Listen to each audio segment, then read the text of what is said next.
All right, Heather, A through Z. I'm feeling J for some reason.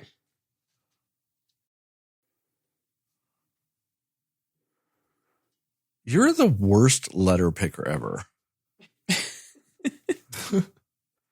I've got shit for H. I've got shit for P. I've got stuff for P. I've got stuff for K. I've got stuff for B. I've got stuff for C or V. Let's go V. So, guys, do you remember around 2016 when a young woman of the name of Cassie Ventura was dating one Sean Diddy Combs? Yes. Mm-hmm. Yeah, CNN released a video today from a hotel in 2016 of him beating the fuck out of her in the hallway. Oh.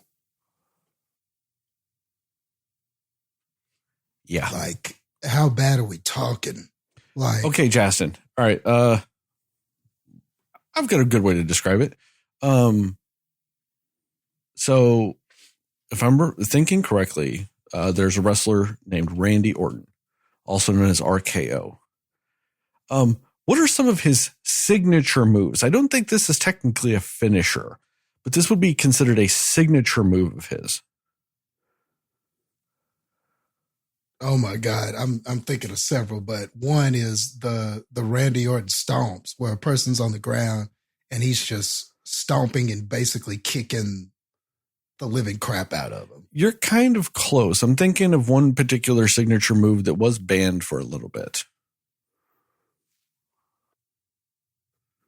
but in the realm of what you're talking about. The running kick to the skull? Yeah, the running punt kick. Yeah. Yeah, Diddy did one of those.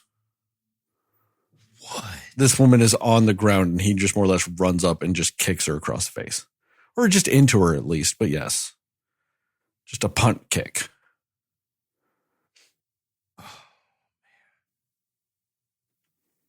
Just for some context for the Cinefans out there, we do like a light thing of like, hey, what are we going to talk about in the news? Just to make sure like we all know some stuff. And Jastin was like, yeah, I heard on social media that something came out saying that like Diddy is done. Like he's cooked. Like what happened? And I was like, well, I'll tell you. And then this is now what we are, they are just now finding out what this is. Yeah, that's what it was. Oh my God. Wow. Yeah. Nobody had this footage till now? How much money probably was paid to hide it. But yeah.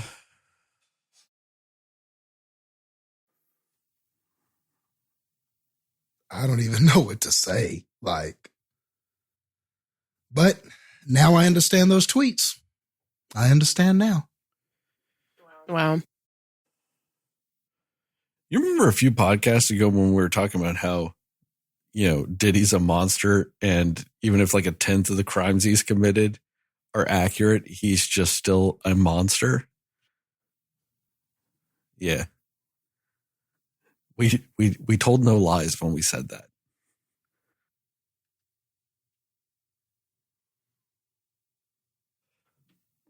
It's utterly disgusting.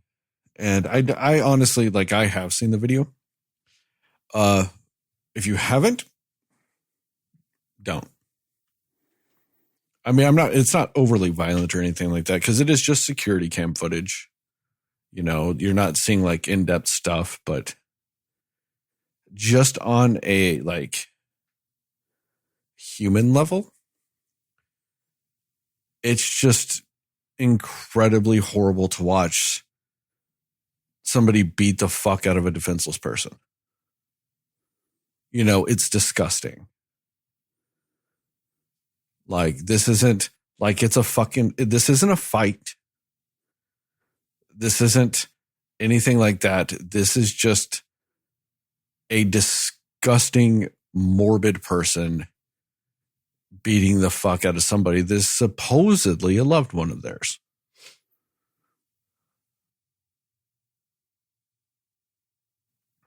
Yeah, it's horrible. So yeah, I agree. If Diddy wasn't done based on all this other bullshit, you know, I mean, not to compare or anything like that, but I mean, it is a lot worse than like the Ray Rice video.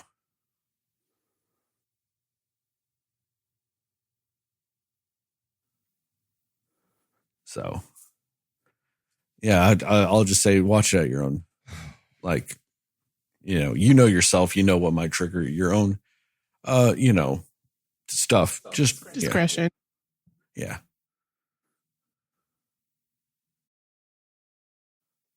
I'm not going to lie. It's bad enough that I'm surprised that Facebook has it just where it just kind of auto starts. It doesn't have the whole like sensitive thing. I'm really surprised that doesn't come out with this video.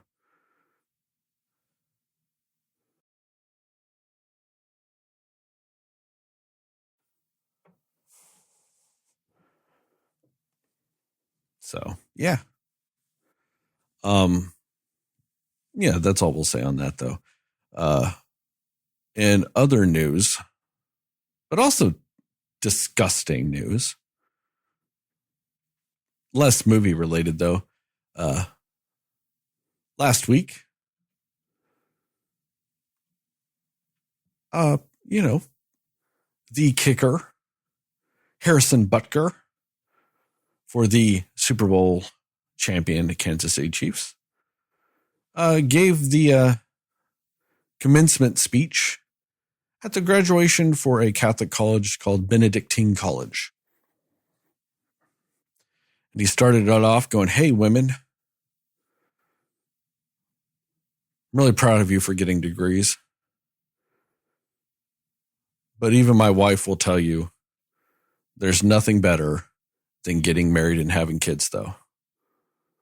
Because you've been lied to. That having a career and a job and all of those things and getting fulfillment of your own pursuits in life, that's all the largest diabolical lie that's ever been told. Because if you're not having babies, what the fuck are you doing with your life?" And I think he said specifically, my wife leaned into her vocation of being, and her life didn't start until she became a wife and a mother. Something to that effect. Oh. He also specifically says, "And my wife will attest." Motherfucker, then let her say it. You know, if that's her truth, that's her story, awesome. I'm glad she found what she needed to have that purpose, to have that feeling. That's so awesome for her. But it's her fucking story. I don't want your fucking ass telling me that. Especially when you followed up with everything else, because to me, it just makes me think you went, "Woman, your place is in the kitchen. This is your life now. So saith the Lord." But That's wait, what I heard. There's more. He also said that men, yes, Jastin, this includes you, sir. And this does include me too. We need to stop being afraid of being manly. Because we are not masculine enough anymore. We need to be less apologetic for just being a man.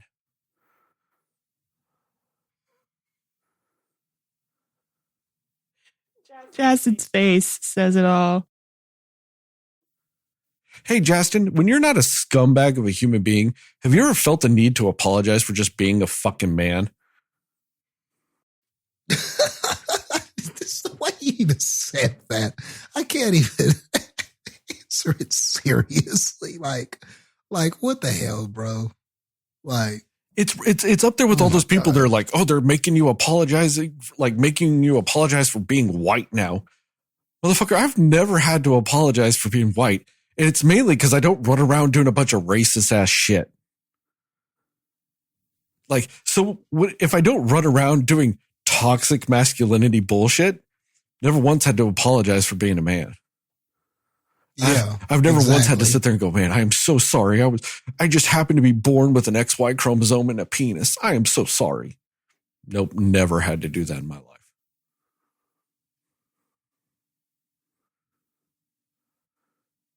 I mean, I'm not gonna lie. It's right up there with that self-victimhood of, like I said, of all this bullshit. But I'm just like, all these people that are apparently running around and apologizing for being white and straight and men and all this other shit. Where the fuck are they? Like, what are you doing in your life that you've had to apologize for that shit? I have been all of those things, as far as I know, at least most of my life.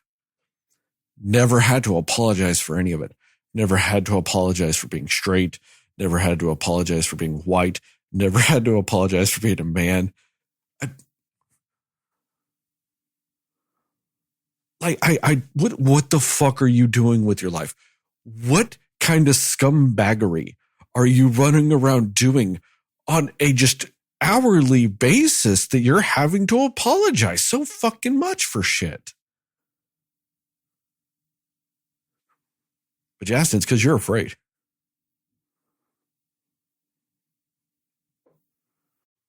I'm afraid to be manly. Man, I mean, I'm going to need him to elaborate on what are these manly things I'm not doing. Wearing sleeves. What are my manly tendencies? I want to be as masculine as possible, Sterling. So I need to eliminate these unmanly things I seem to be doing. Jastin, you're showing so much skin in a scandalous way. I seem to have. That's why. You're showing so much salacious skin all the time, Jastin. That's not manly. Men hide their skin like they hide their feelings. I don't know. Jastin, I don't know. I guess, do you exfoliate ever? I mean, I don't know if you do or not. I do. But maybe that's something you should stop doing if you do. I mean. Okay. I exfoliate because my white, bald fucking head can't handle all this shit all the time. I got to exfoliate to keep it useful. Shit, I might need to look into it. Not to be stereotypical or anything, but I'm not black, so I crack. So I have to exfoliate to just kind of keep it all together. Man, it's getting bad with me, bro. Every day somebody is telling me I look younger than what I'm supposed to. And they always guess wrong. I always get asked my age. I guess because they feel like I'm older, but they're not sure. And then and they always start like late 20s. And then I go, nope, you got to go up. And listen to this humble brag motherfucker. Then when they get to about 35 to 38 and I'm still like, you still got to go up. They're like, no, you're lying. There's no way that you're that age. But I'm getting asked that a lot. And I don't know why, other than. Did you finally tell them that you were 75?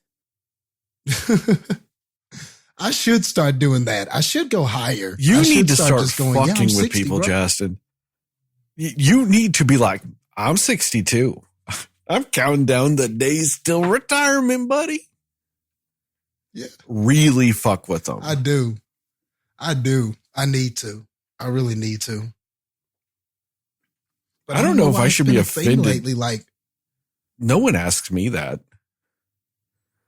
Everybody looks at me and goes, 40. And I'm like, man, I'm not even 40 yet. I think it's the beard. It is. I don't think that is what it is. It is the beard, especially because I've got a lot of white in it now. There's a lot of I've got no gray hairs in my beard whatsoever. It's either. And I don't see a lot of wrinkles in your skin or anything like that. I think like the only thing I can trace it to is the beard. Yeah, well, that's because unlike most white people, like we talked about last week, I avoid the sun. So my skin ain't going to age as quickly. Yeah. You know? Yeah. Yeah. But yeah, my beard, I've got 3 tones in my beard. I've got blonde, brown, and white. Like it didn't, like I said, shit didn't turn gray. That shit just turning fucking Santa Claus white. So yeah, that definitely betrays me. And makes me look really old. But you like it. So, but I think if you shaved it, people would totally go the other direction with that. Like if you just had a clean face, which I'm not suggesting you do that at all, it would actually be weird if one day you just were on like here and had a clean face. I would be like, who the hell are you? What did you do with Sterling? I at this point in my life, I have not seen my chin in so long. I don't technically know if I have one. Yeah. And like, I could not see you doing that. I couldn't see you cleaning it, shaving it off completely. I mean, unless you just totally screwed up shaving or something and had to just say, well, I got to get rid of it and start all over. But I don't even see you doing that. Like, well, it's kind of impossible for me to fuck up that bad shaving because I actually don't use a blade for anything. Oh, I've got an electric razor designed for your head. You know, that's how I do that. And then on my cheeks, I do use a gold foil, like a electric shaver also, but it can't get hairs this long. So it can only get the short hairs, you know, because it's just a single foil. So it can't actually get any, like the hair legitimately has to go in the holes for it to cut. And so when it's this long, it can't even get the end of it in the hole. So yeah. Okay. I've eliminated all the contingencies that could fuck up my beard like that. Because if that were to happen, dude, I look like a fucking naked mole rat. You remember that naked mole rat from Kim Possible? That's what I'd look like if I had no facial hair. It would be weird. But, and I say that about you, you have way more than me. I think I would look weird without any of this. You know, I don't think I'm afraid. You've technically seen me with no facial hair. I have. You have. I have, but it was so long ago. Yeah. It almost feels like it was a myth, or maybe I dreamed it. I don't know. It was real damn near 20 years ago. It was probably the last time I was completely clean shaven in any way, shape, or form. Yeah. I mean, it's been at least 12 years since I've had just not a beard. I've had a full, like a version of a full beard for at least 12 years now. Almost probably 13 now. Like, yeah, it's been varying lengths and stuff. I've gone really short, but I've had a full beard for the entire time. This is probably the longest it's been in a while. This is probably the longest it's been in about 10 years, too.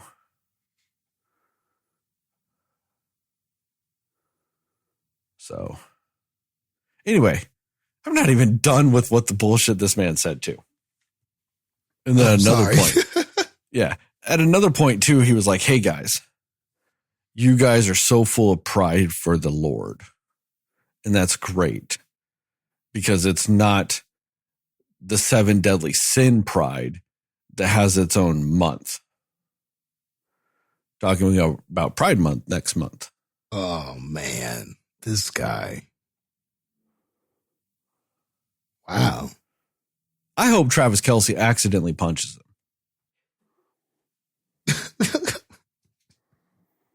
Please, Travis, please do it. Or not accidentally. No, I don't want him to get in trouble. I need it to be an accident. Just for deniability purposes. Be like, man, I tripped and fell and like my fist hit his face. Fair. I don't want him to get in trouble. Also, though, just go look up this man. He looks so fucking punchable. Like he's just got the have to look him up. most punchable fucking face. This man looks like he like just got out of college like 2 years ago, and he wants to be slightly rugged. So he does have a beard, but you know, it's like way shorter than mine. And then like, but he slightly still like wants to be presentable. So he's got like very clean cut hair and all this other stuff. And it's very cropped beard. And then he's like got a leopard bow tie on. And he just looks like he's just going to talk about the wonders of capitalism. Like on a date, like he's going to take a date from Tinder to a sushi bar so he can talk about how wonderful capitalism is and how she just needs to marry that specimen of a man that he is so that she can fulfill her duty.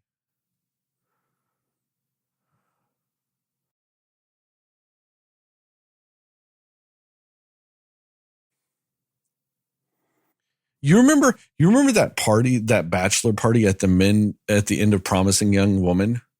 He looks like he would be at that. Yep. Just based on everything you said, yep, he'd be at it. I mean, I know that has nothing to do with movies or anything, but like, it's just disgusting. It really is. Yeah, I mean, and to use that opportunity to basically spew your rhetoric of your beliefs and try to impose it on impressionable young people in a time of success for them just feels really low. Like, I mean, imagine sitting there being a female who just worked at least 4 years very hard to get a degree and then hearing him be like, that's cool, but you know what the best thing you could do is not use that and just, you know, be a wife and a mom. And that's it. That's all you're good for. That's kind of what it sounds like, honestly. Yeah. And who picked this person? What does it say about the people who chose him to go up there and give that? You know, it's just like you had the way this guy's talking and how he's so like effortlessly without any kind of restriction said these things. He sounds like the type of person who says this kind of stuff a lot. Like he doesn't sound like somebody who was hiding all of this. And he's like, when I step up on the podium, I'm going to strike. You know, this totally feels like somebody who is constantly saying this bullshit to anybody with ears that'll listen to him. So why would you pick this person? Because they actually work together for a nonprofit. You know, it was true. You know what I mean? Unless maybe you kind of agree. The president of Benedictine College is on a nonprofit board with Harrison Buchter. They work together. That's how that happens. Okay. Which means that motherfucker feels the same way. Mm-hmm. He feels the same way. Justin, if you look at the group message, you'll see this man's punchable ass face. I mean, and the thing is too, like apparently he had given a speech before, maybe the year before or something like that, saying something similar, basically just saying like, I might be controversial here, but all I'm going to say is what's next is everyone should get married and start a family, something to that effect. And I was like, it's not the first time that he said something like that, but it's just I mean, I don't know. I just feel like if I was sitting in that audience as I was about to graduate and just hearing him say, you know what, women, you've been lied to because the best thing you'll ever do in your life is be a mom and a wife. Like, yeah, I know you're going to seek promotions and you're going to seek success and all of this, but it's not going to matter. Like, what? I mean, that's what? I don't know. The audacity of that was just insane to me. And isn't his mom a physicist? Oh, I hadn't even got to that yet. His mom is a world-class physicist. Like, has a doctorate in medical fucking physics. And that's that shit that man is saying. I wonder if there's some sort of correlation. Maybe the mom was so successful, he felt maybe he sort of has like an inner vendetta or something, like she was too busy being successful to be my mom. So maybe this I don't even know if it's lashing out for him. To me, it's probably the scenario of a strong mom whilst having both parents. And he's like, and my dad was never as successful as my mom. My mom cut my dad's balls off. It's that fucking mentality. It's the, it's that bullshit. It's, Yeah. And instead of dealing with his feelings, he's trying to tell every woman what to do. Because daddy couldn't tell mommy what to do. Also, there's a very good chance that dad is not a complete asshat. Therefore, his dad was probably fucking fine with it. Yeah, could have been. But I suspect he wasn't for whatever reason. And it could have just been, oh, where's my mom? I need my mom. I want my mom. He's talking about all this masculine energy, but it sounds like he was a mama's boy that didn't have his mama, and now he's lashing out at the wrong people. That's what it sounds like to me. But, and maybe if you dealt with your problems and expressed your issues and stuff like that, I know you're not supposed to. I know it's unmanly, but maybe if you had dealt with that stuff, you wouldn't have got up there and said all that. And the worst thing about it is that you felt the need to go to a college graduation and say that shit. It's a college fucking graduation. You thick-skulled fucking dumbass. And all you did was made it about you. Yeah.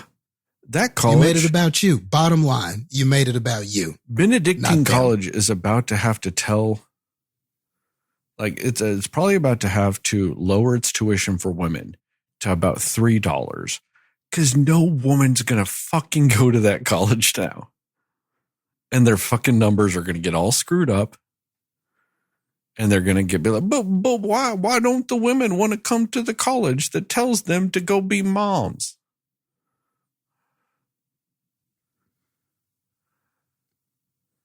It's fucking weird.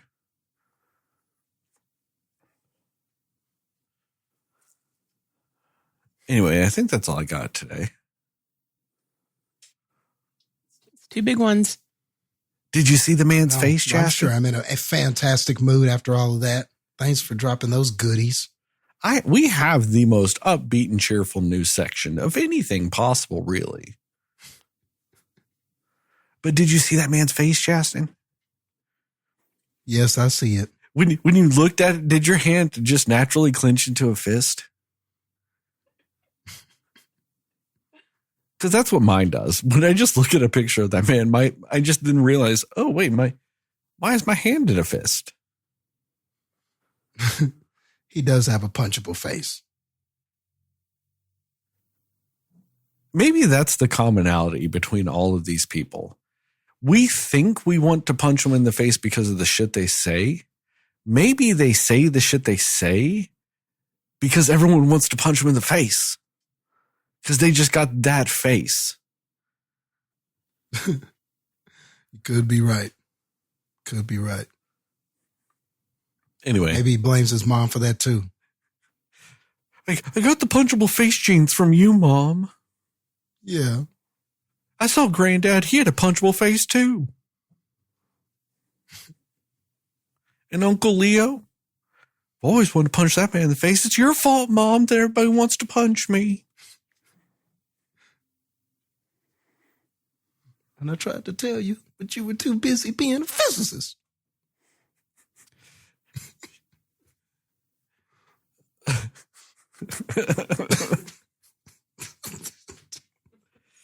You were too busy caring about medical physics. Then my punchable face. Man, that motherfucker was in third grade. But I know what I'll do. I'll redeem myself. I'll go on this podium and tell all these women that they should be moms. That motherfucker was in third grade, got punched on the fucking playground, came home crying. And he was like, Dad, I got punched in the face. And he's like, I'm sorry, son. He's like, where's Mom? I need her to kiss it and make her feel better.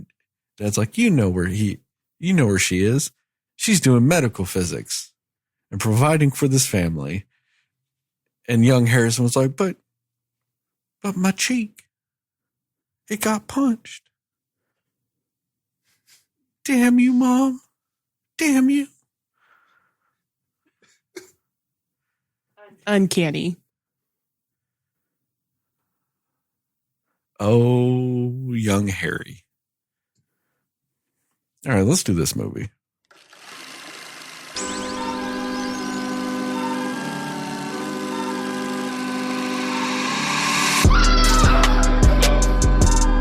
Somebody will listen to me. Nobody knows anything but you.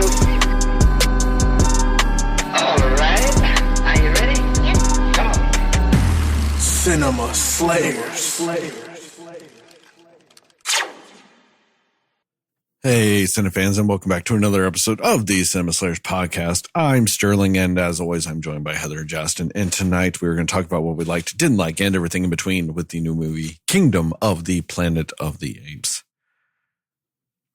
I love these movies, but they need to fix their fucking titles. Holy fuck, they are all a mouthful. I get it. They're continuing the bullshit from the 60s and 70s that they had those shitty ass titles.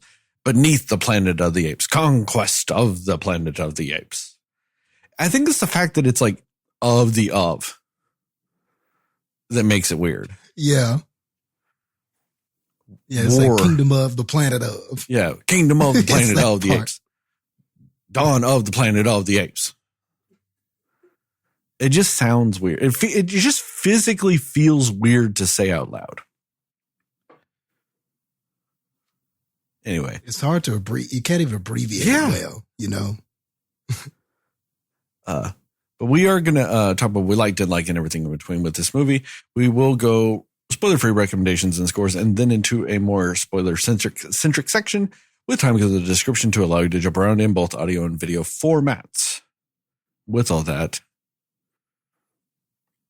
I have to start with you, Jastin, because you were the one that told me that I needed to take a chance on Rise of the Planet of the Apes. You were the reason I went and watched that movie. You told me to take a chance on it. And it made my life better. Not that movie. I mean, that movie's fine, but the subsequent movies from that, they're glorious. So, Jastin, what are your spoiler-free thoughts about this here? Kingdom of the Planet of the Apes. Well, thank you for that, sir. I'm glad that you enjoyed that trilogy overall. And it's a magnificent trilogy. It doesn't matter when you watch it. It's good. I watched it just before I stepped into this movie. And man, those last two movies are just damn near perfect movies. So then you get to this, and it's like, was this a damn near perfect movies like those? Not quite. Not quite. But was it a good movie? I think it was. I feel like it was. Was it a good start to what could be another nice little series of movies for I'm just going to say this new entry of the Planet of the Apes? I think it is. I think it is. Real quick, just to touch on that, just for information's sake. Yeah, this is the first of this second trilogy they have planned. They also have plans for a third trilogy also. They want 5 more movies after this. They want this whole new Planet of the Apes saga to be 3 trilogies. Oh my God. Yeah. This is way more ambitious than I thought it was. So, well, see, I didn't know that. I figured we were just doing another trilogy. Damn. Okay. You opened up that can of worms on me. Well, but in light of that, I think they're off to a good start. I think comparing this to, what would it be? Is the Dawn the first one or the Rise the first one? Rise is the Dawn. first one. Rise is the first one. Rise, Dawn, War. Okay. So to compare this to like Dawn or War, I think is a little unfair. I think the best comparison is Rise. And I would say this is probably about almost as good as that. I mean, give or take, they're probably, maybe on the right day, somebody could argue Rise is better than this, but I don't know. I think just looking at a first of a trilogy, it does everything about that Rise did. It starts off pretty well. It establishes some characters that are compelling. We don't know everything about them, but we know enough about them, I think, to care by the end of it. And where it ends, you see a lot of potential for things to be exciting later, more exciting later, I think, just based on where everything stopped. So you don't know everything by the time you get to the end of this movie. But I think, but it's not like, oh, we don't know everything because of bad storytelling. A lot of it feels intentional and strategic, and we only wanted you to know up to a certain point, because the next movie, boy, we about to open up a can of worms, and you're about to learn that there's way more to this than you thought it was. That's how it felt when I came out of it. And I think that that's overall an exciting place to be. Does this movie have some flaws? Yeah. There might have been maybe some lulls in the story, or some parts where maybe the pacing was a bit uneven. And sometimes that happens when you're world building, you're establishing characters we don't already know.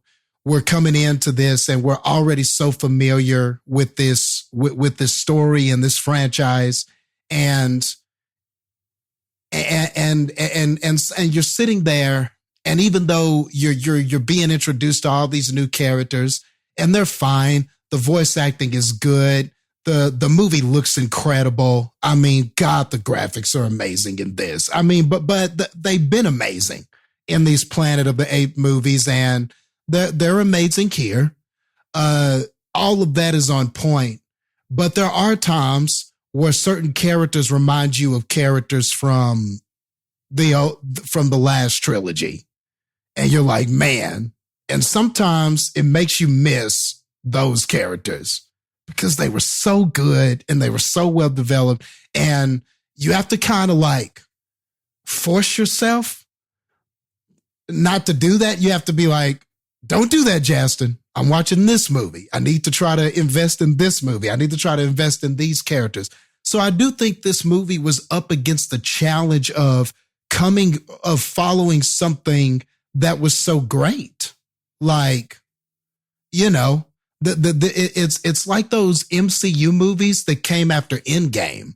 Like, you're up against a story that was so well done before it, and now you're trying to pick up the pieces, reestablish, and do all of this kind of stuff.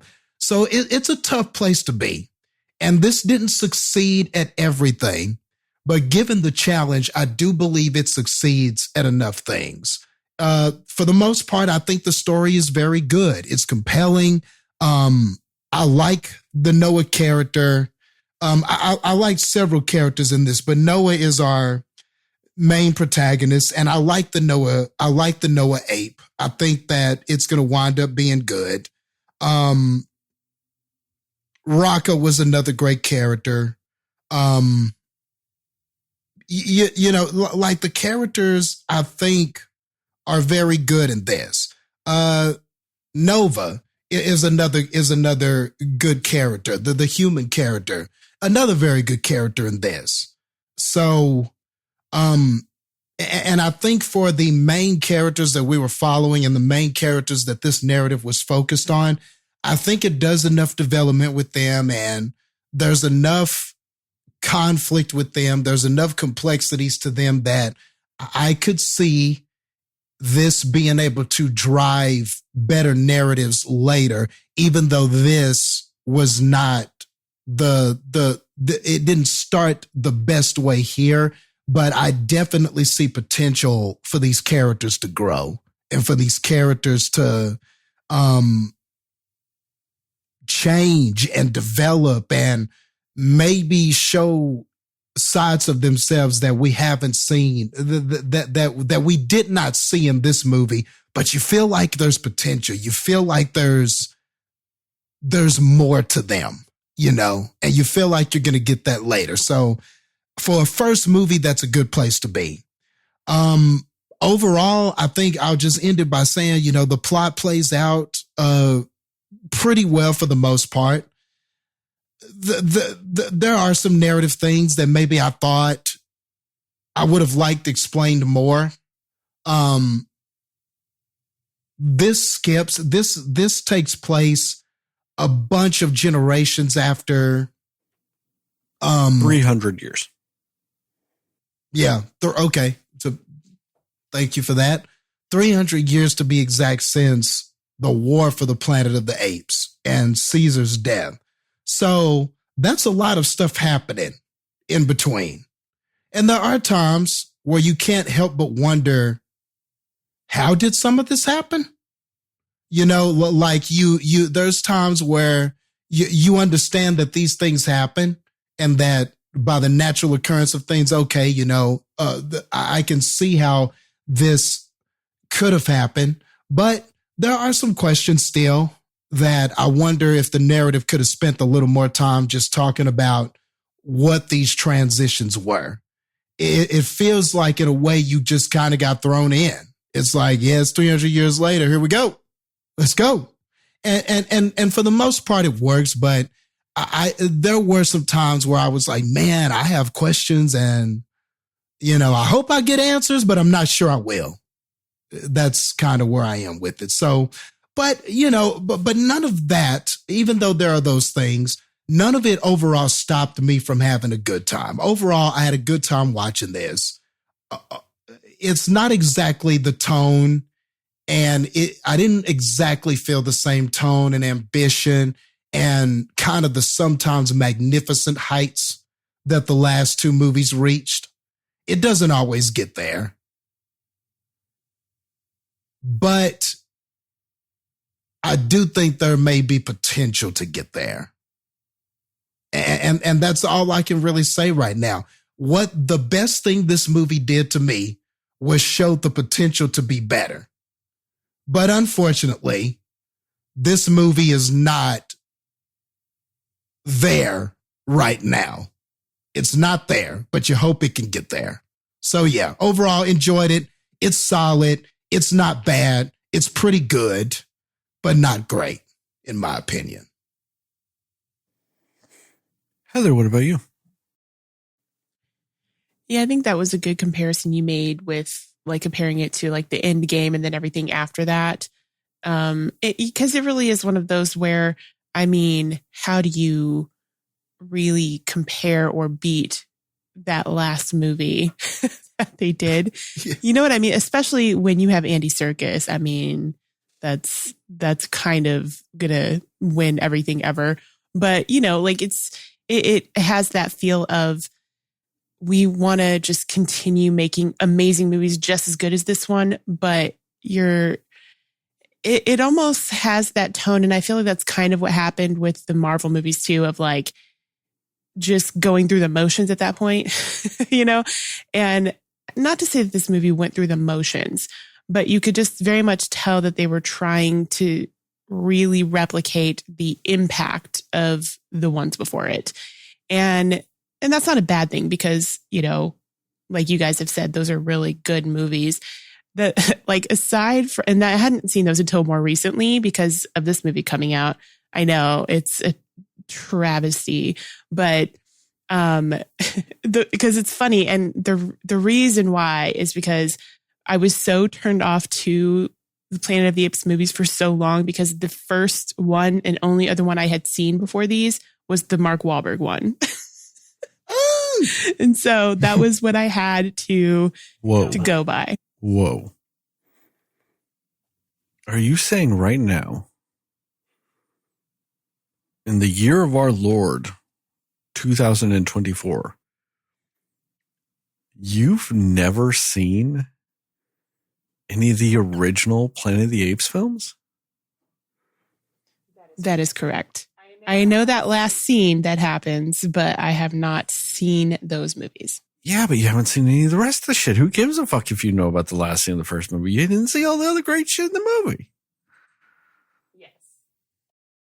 Yes, this is true. Disgusting.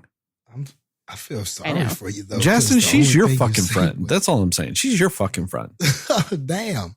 But man, but man, I could understand. I just hate that the first one you saw was the Marky Mark one. That's just, I mean, I know he's got those good vibrations, but boy, he couldn't help. He couldn't help that one. Yeah, I know. Oh my goodness. I mean, I'd argue he's the problem, but okay. You definitely can't help if you're the problem. Just saying. I mean, it definitely wasn't Helena Bonham Carter that was the problem. So yeah. I think that that's a big reason why I was like, I don't really want to see this. I'm not interested at all. And I do know that obviously like a lot of that has to do with like my parents weren't big on it. And so it just was never anything that they put on for us to watch. So I just never got around to seeing the original ones. I have been watching Planet of the Apes marathons since I was a child. See, that's the difference, I think. I do kind of get that though, because like my parents weren't big on it. Like I even asked my mom, I was like, you got any interest in seeing that Kingdom of, the Planet of, the Apes of, of them? And she was like, this was her exact quote was, I don't want to watch those talking apes doing stuff. I was like, okay. I didn't know disgruntled about it. I didn't know you felt that way. That's such a weird take though for your mom to have. Like, I don't want to watch a good movie. I know, like, why would you want to watch it? But that's what she said. Like it was just weird or something. And I don't know. That was just an interesting take. But I do know that there are people that are like, this is an acquired taste. Like, I mean, this is sci-fi, right? Like, that's what this would be. Ultimately, I mean, it's science fiction. The older ones were more so, I think. This one's way more grounded in shit. It really is. It really is, which is why I like these so much. But also, when you really look at sci-fi, a lot of people, they'll claim Star Wars is sci-fi. Star Wars is not sci-fi. Star Wars is a fantasy fucking movie. Star Wars is magic and swords and all that other shit. There's no science to a fucking thing in Star Wars. Star Trek is science. To me, really, it's a lot of Japanese fantasy. The Jedis are samurai. Really the Sith are a lot like ninjas. I mean, I could go on and on about how, George Lucas ripped a lot from Japan stories and stuff like that, and the Seven Samurai. And, yes. But it still falls into the realm of fantasy, though. It's fantasy nonetheless. It's fantasy and really spaghetti westerns. He mixed westerns and fantasy. It's not sci-fi. And I think that just because people are like, well, it's got space and lasers. Yeah, but it also has lasers that don't work like lasers. There's no science. It's make-believe. It's just all make-believe bullshit, which is fine. Don't get me wrong. 100% okay with that. I'm just saying that's not sci-fi, but people always associate that type of thing with sci-fi.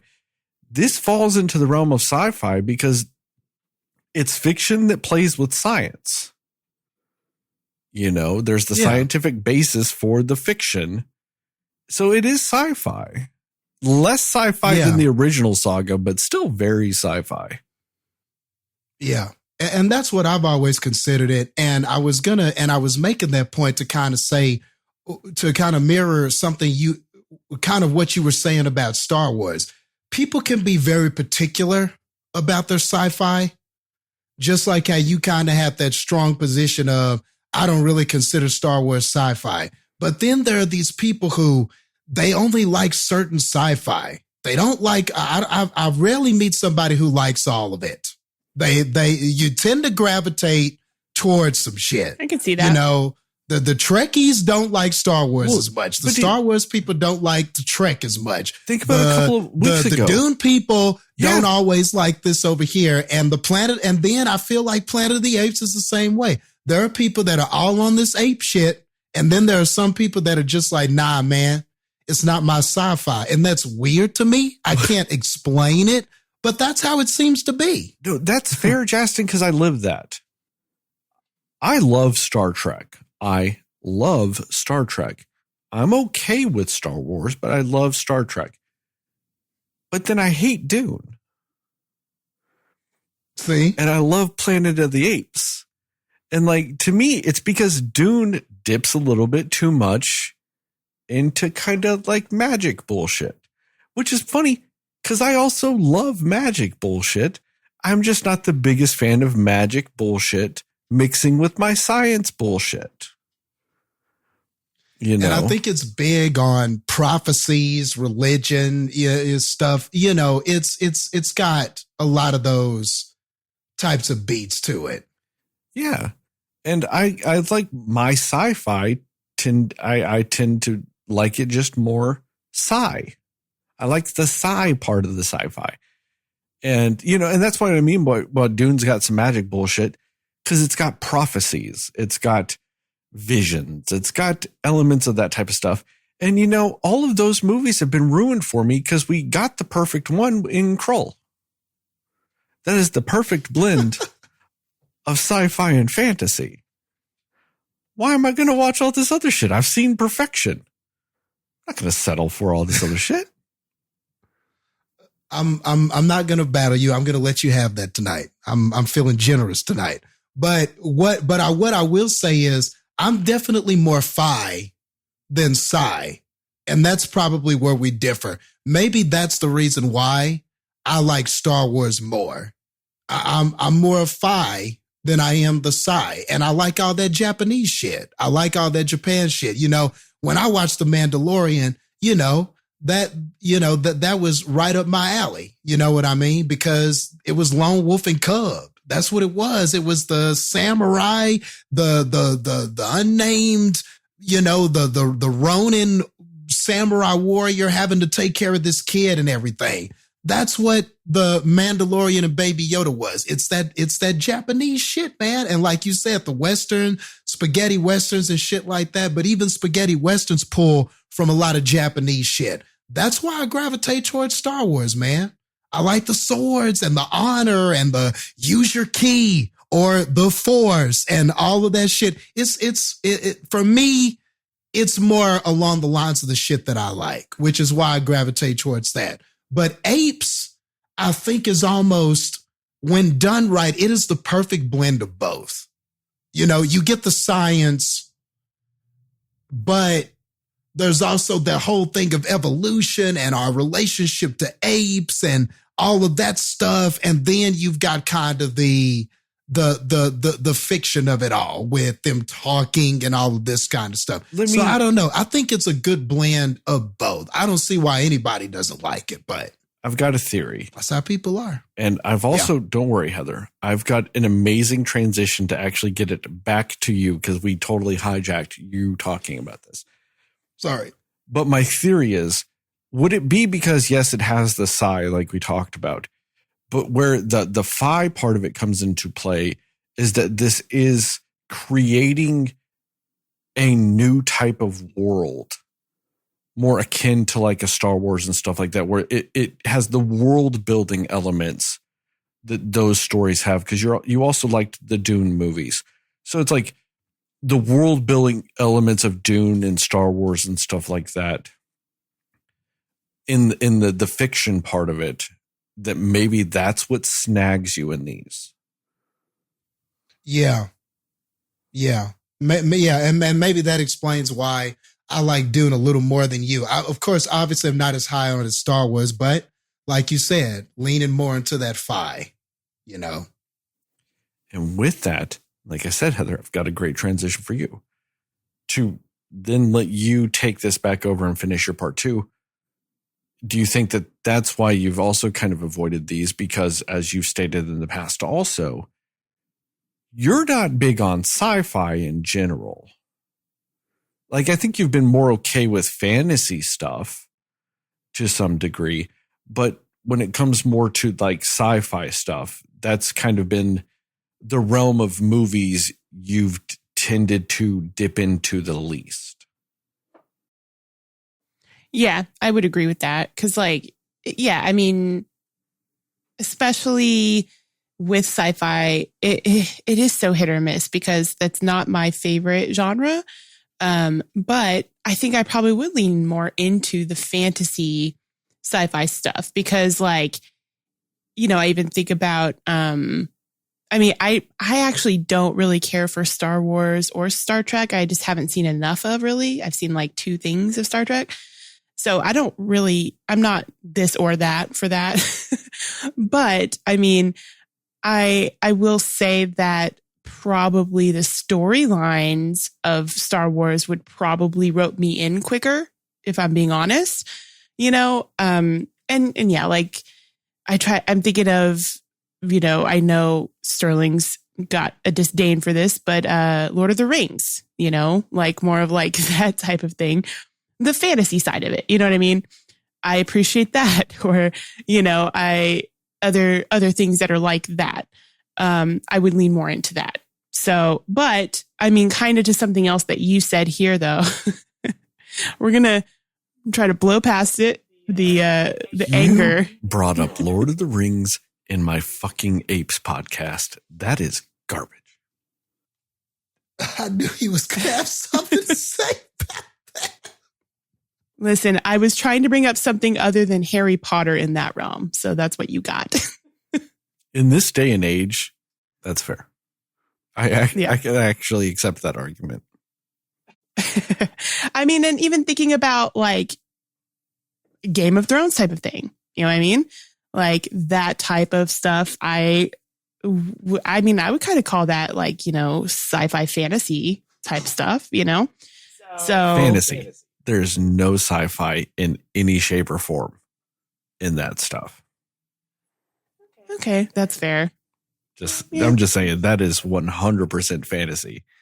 There's no sci-fi in that.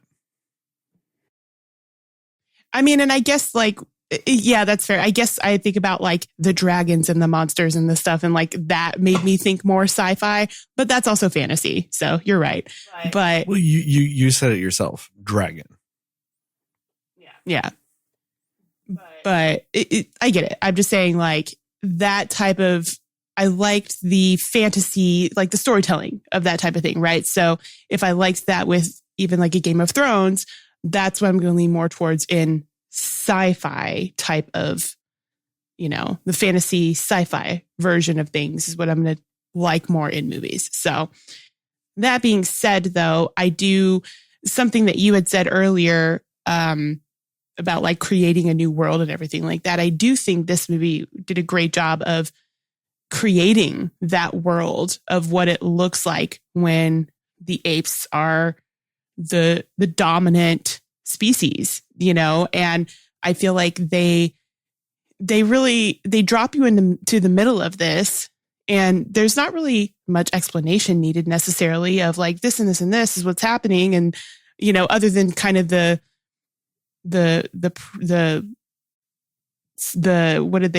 words that they put about like what happened right before the movie starts, you know what I mean? Like other than that, you don't really need the explanation of this. You're just watching them live in this world and live life, and you're seeing what that looks like. And so, yeah, you're kind of dropped into the middle of this world that they create for you.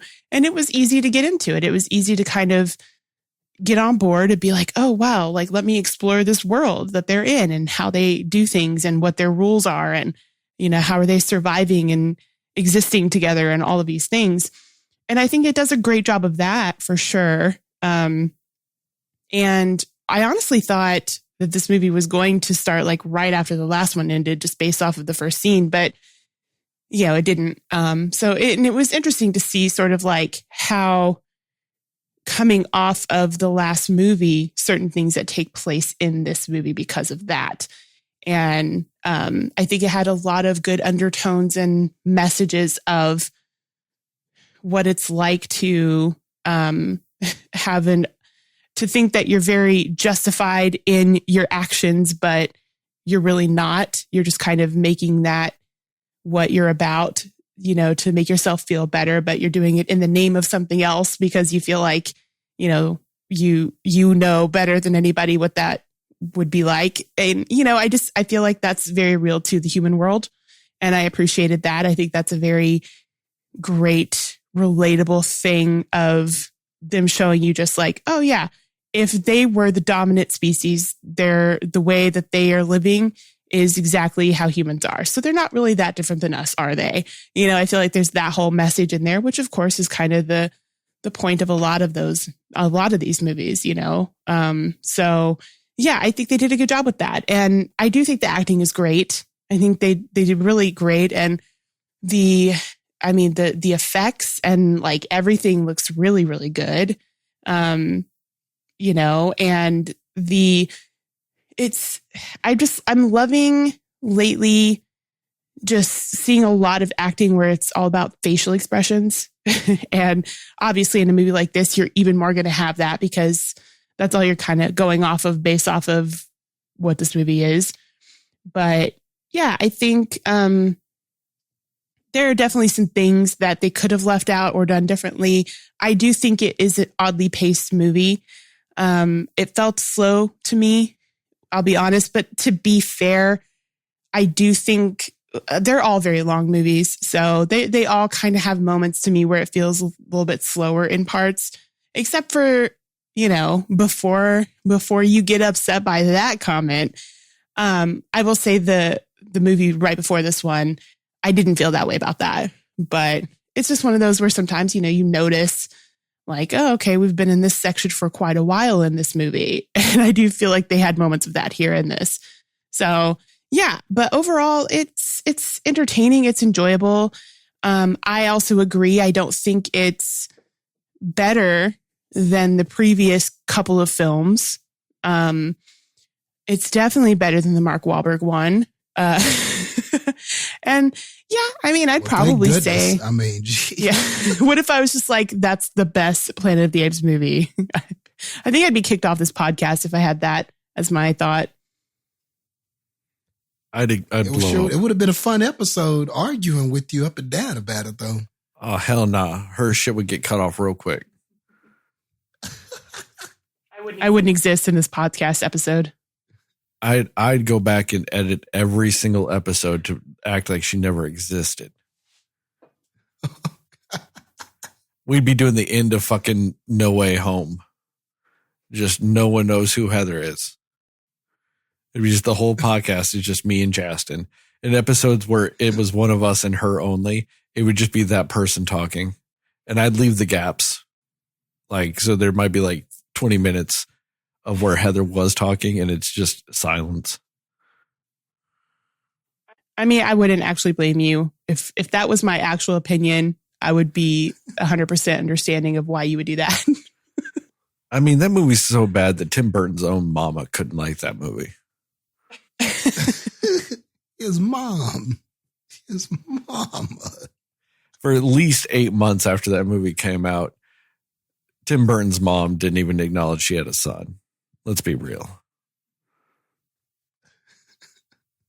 Yeah. Yeah. But no, I mean, I do think it It is it's a solid film. It's a solid film where you get the lore of what's happening. The visuals are great.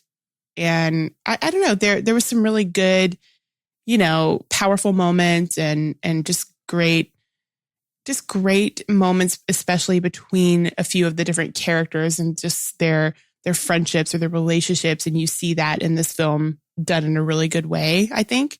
So, and even the relationships between the human and the apes, I think that was an interesting dynamic as well.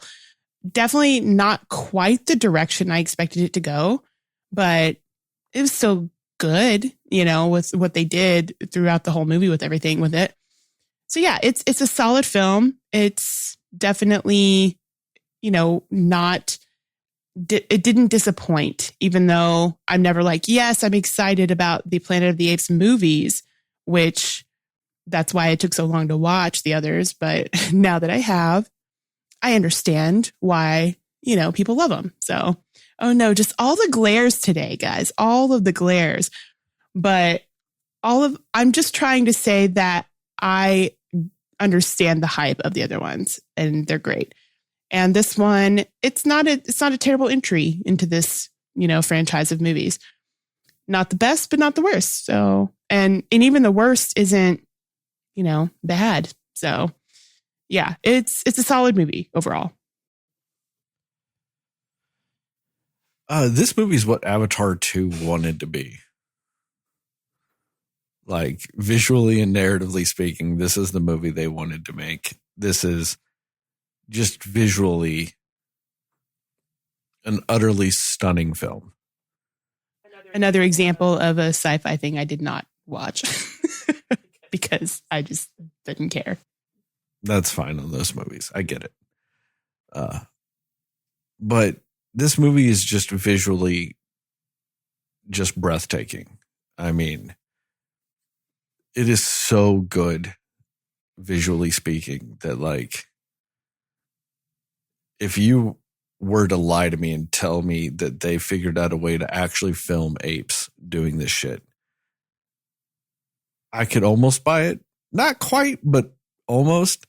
This is also the movie that the quote unquote live action Lion King wanted to be. By having just animals that could also emote and talk. Yeah, they actually did it here.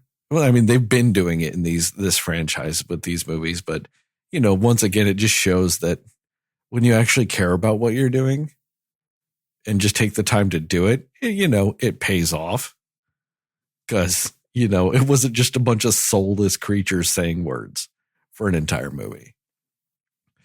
I agree with you guys for the most part, though. Does this just take off where war ended and just keep running with that? No. This movie has some challenges, and I think it's because it's continuing the saga of those movies, which, like Jastin said, those last two damn near perfect movies. And it's got to continue that saga, but it's also got to start its own story. So it's in a very difficult position because that's the hard thing to do. To start the new story, but continue the legacy of the old stories. And I think that this movie did the best it could with that task. I think that that's why there is a lull in the middle of this movie. It's because it's like, hey guys, I know that this is movie 4, but we got to tell you the story of these new characters. We got to take the break and just go, hey, it's new people. It's tough. Yeah. It's a tough How could you avoid task. that? You know what I mean? You can't really avoid that because, yes, it's like you said, yes, it's the 4th one, but you don't have the same characters. So you can't do the thing where it's like you already know these people. You don't know these people. What could you do? You don't have a single returning character. Not one. So yeah, it's hard. And like I said, this movie did the best it could do in that scenario. it suffers because of it, but also, like I said, at least they succeeded in that mission, though. It suffers because of it, but ultimately they came out at the end of the movie better because they suffered a little bit. And kudos to this movie for doing that. You know, because this franchise has, to me, which is even the bigger task of replacing Andy Serkis and the character of Caesar. Rough. That character is one of the best movie characters ever. What Andy Serkis did with that, what Matt Reeves came in and did with Dawn and War, taking this character and just expanding upon it. And then you get War for the Planet of the Apes. You thought you saw all the layers of what it meant to be Caesar and all this other stuff. And then you get War for the Planet of the Apes. And then you just get more fucking layers and more fucking depth and all this shit. And it's just fucking phenomenal. And then you've got this new movie of, hey guys, you remember that character and all those other characters that you absolutely loved and all this other stuff? We don't have any of that, but we're a part of it, but we got none of it. That's fucking tough. And this movie did good enough. It really did. Am I like, you know, jumping up and down and loving this film? No. But am I excited for the fucking next one? Yeah. Because of the possibilities and the story. And don't get me wrong, I liked these characters too. I liked them. I don't have my Caesar yet, though. But I feel like I could. If you get the right gardener and the right amount of fertilizer and watering and sunlight, I might get another Caesar. And I'm okay with that. I'm okay with not having Caesar now because I might get one. And that's good. That's nice. That's a feeling I don't feel like I've had in a fourth movie ever. Like of stuff like that. Like this movie is really taking these hurdles and, you know, for the most part, stumbling but succeeding. Still finished the race. You know, and with all that too, but where this movie really succeeded in the end is they added a lot of depth to this world without hand holding us through the world. And it gave us a bunch of depth. And it gave us some new shit that I'm really stoked about. The way that the ape tribes have split, you get hints of that in this. You see it. Now I want to see more. You find out what happened with people. Not everything, but you find out some parts of what have happened with people. Pretty fucking excited to see where that goes. And two, what Kevin Durand, isn't that his name? Kevin Durand? We talked about him during the fucking Abigail podcast too. That motherfucker rolls into this movie as fucking Proximus. Yep. Damn.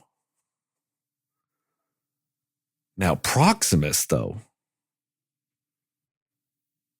Proximus was a good fucking addition to this franchise. Like, yeah, you got some Koba. You got a little bit of Koba. But you got some newness, too. Like, and some intrigue with the story. I won't go into depth, but at this point, I won't go into depth, but it's like that weird feeling you get sometimes where you get conflicted because, like, you know he's the bad guy, but you also know he's kind of right. And that's always a fun story to me when the bad guy's kind of right.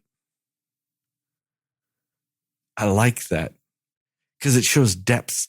It shows thought. It shows that things aren't as clear cut as this is good, this is bad. The world is gray. And like this is gray that's a little darker, but it's still gray. That means there's still some righteousness to it. And I really loved where they went with that.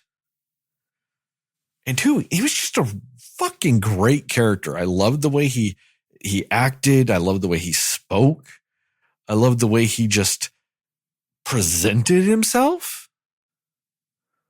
Oh, man. You understood why he was the leader. Oh, yeah. For sure. The second he's on screen, you go, that's the guy. He's what that Scar King, the Red Scar King, wanted to be from the King Kong movie. Yes. Yes. 100% agree. Just if you even took away his words and just the way he had that swagger to him shows you that, yeah, that's what Scar King, they wanted Scar King to be. Because you know how Scar King was doing that like sexy, like throne sit, but he just looked like a monster doing a throne sit. Like it just looked like a thing. Proximus could do it though. Like you would see Proximus do it and you go, that's a motherfucking king sitting on a throne.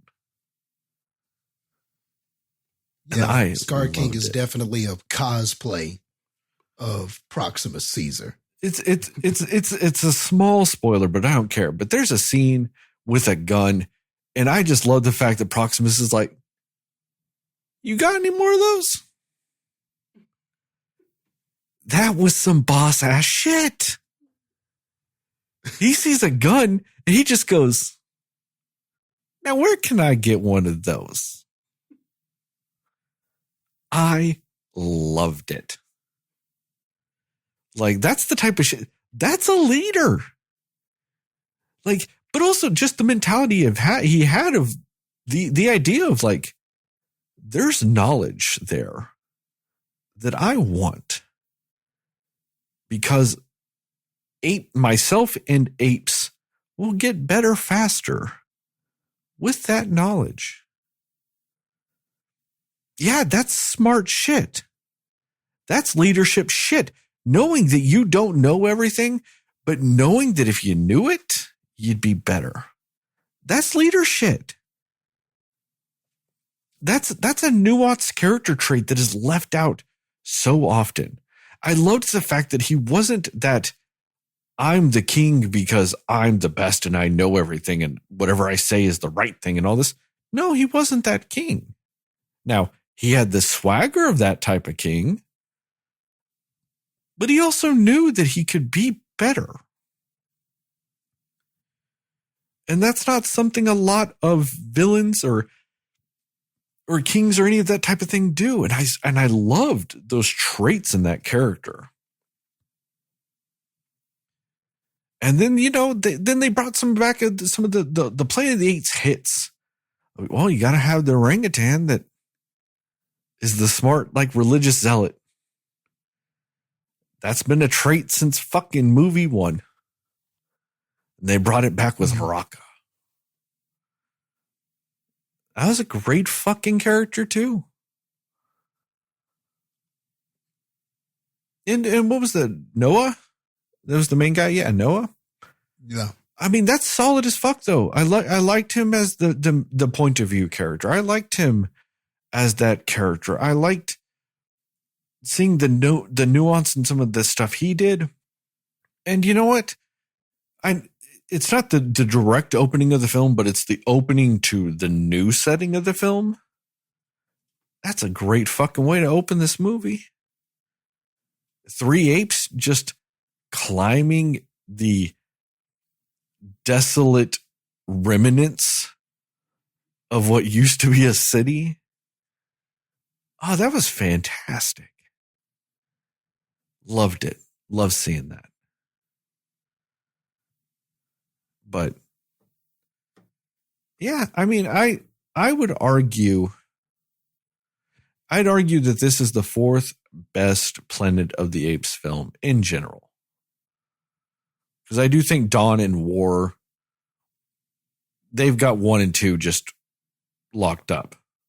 And I'm not saying which one's better or worse, just because either one could be 1, either one could be 2. I'm not going to fight on that. They're both that film, so I'm not going to fight, you know. And I do think the original Planet of the Apes does take that 3rd slot. You know. But I do put this a notch above Rise.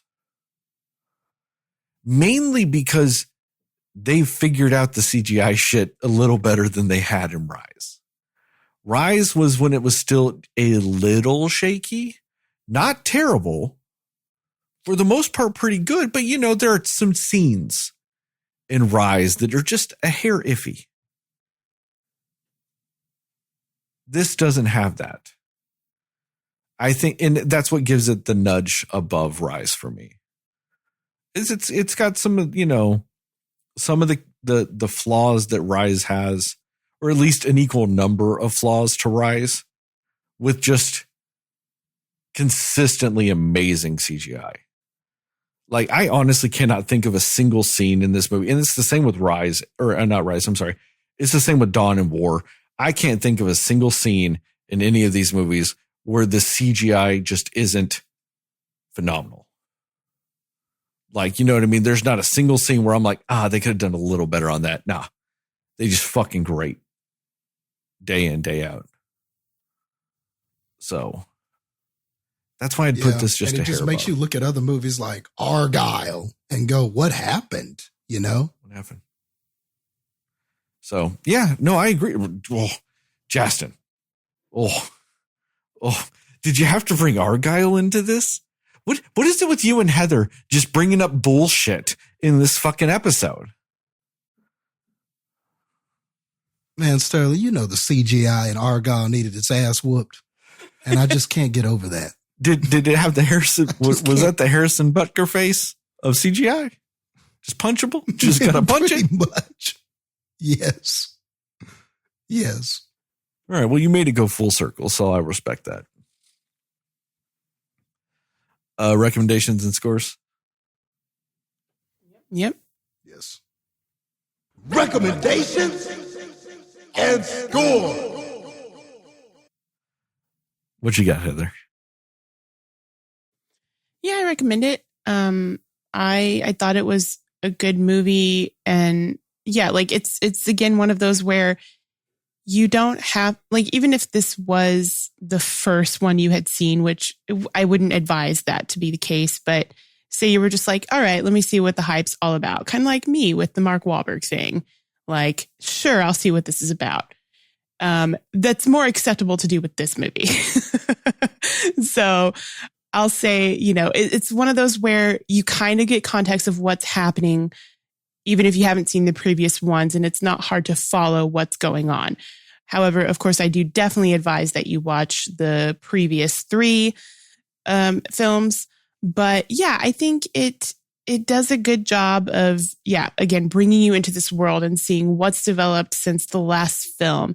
And it has really great, like, I think Sterling made a really good point about really great characters. You know, they really do flesh these characters out just enough for you to be like, yeah, I kind of want more of that character, but I also understand that character. And like, you don't feel like they waste any sort of character development in any sort of way, which is really nice. And yeah, again, the acting is great. The action, the visuals, everything is really on point in that area. And it's an enjoyable film. Yeah, I do recommend it. I mean, I'm going to give it, again, I do think it's a little slow pace for me. But I'm going to give it, I'll give it 75 pointless William H. Macy's out of 100.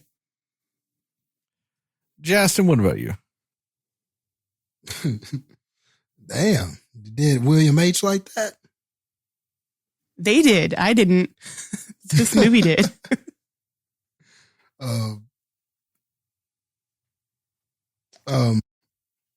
Yeah, we're going to recommend it, of course. It's like we said, did it have some flaws? Yes.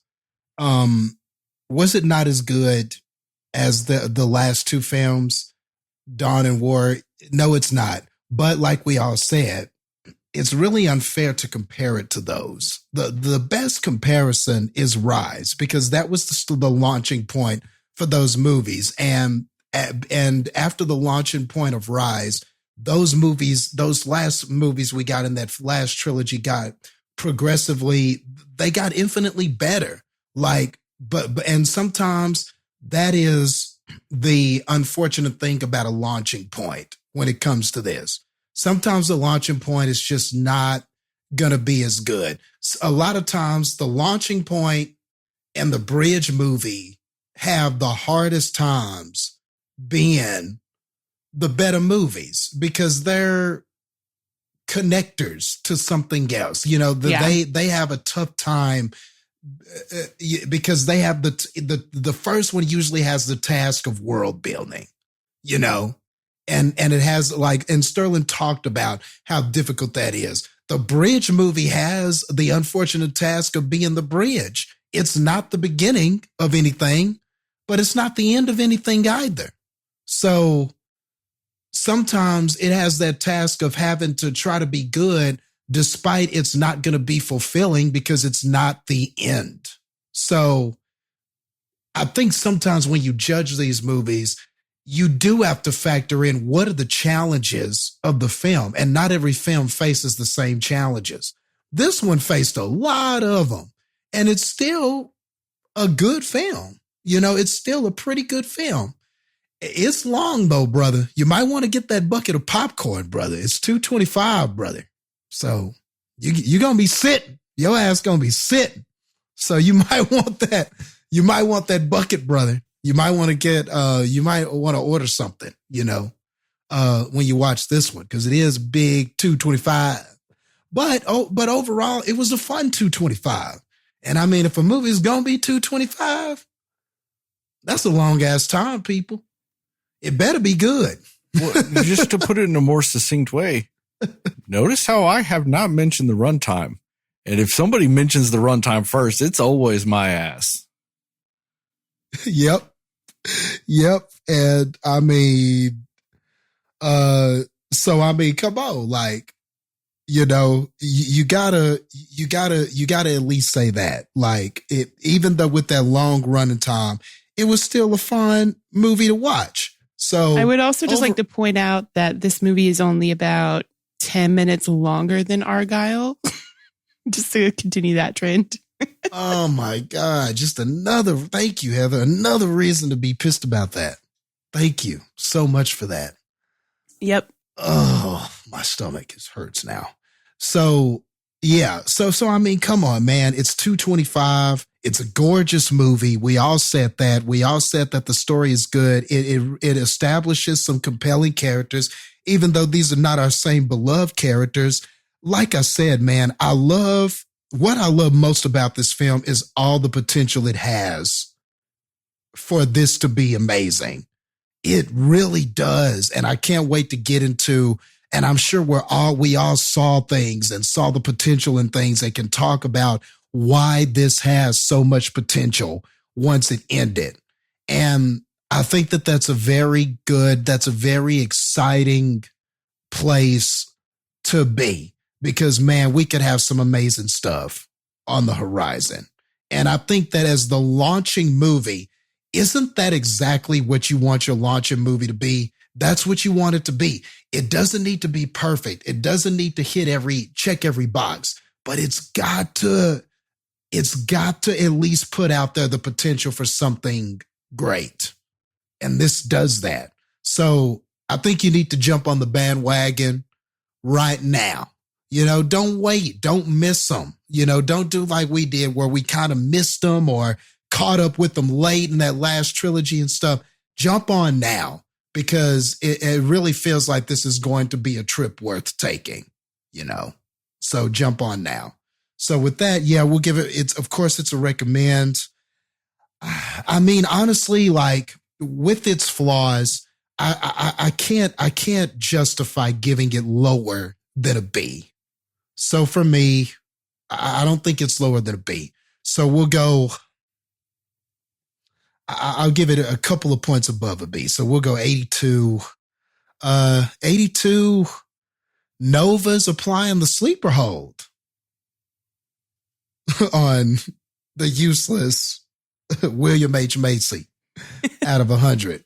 You go, girl. You go. Yeah, I recommend it. Like you said, Jastin, it's what you want a first movie to be. It's also what you want a fourth movie to be.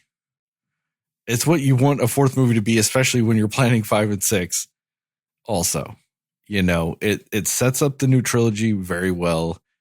It pays enough homage to the first trilogy to make it, to continue that legacy, but makes enough strides to start its own. And there's, like I said, this is a good movie, but it makes me really fucking intrigued about 5. And that's what you want in this type of story. But it's also self-contained too. It's not like it's just so open-ended that you need 5 for this movie to be worth it. That's the flip side of it all too. You don't need 5 to make this movie worth it. 5 can still enhance this movie, but this movie doesn't need 5. And that's good. This movie succeeds about as well as a fourth movie, and technically a first movie and fourth movie combined can be.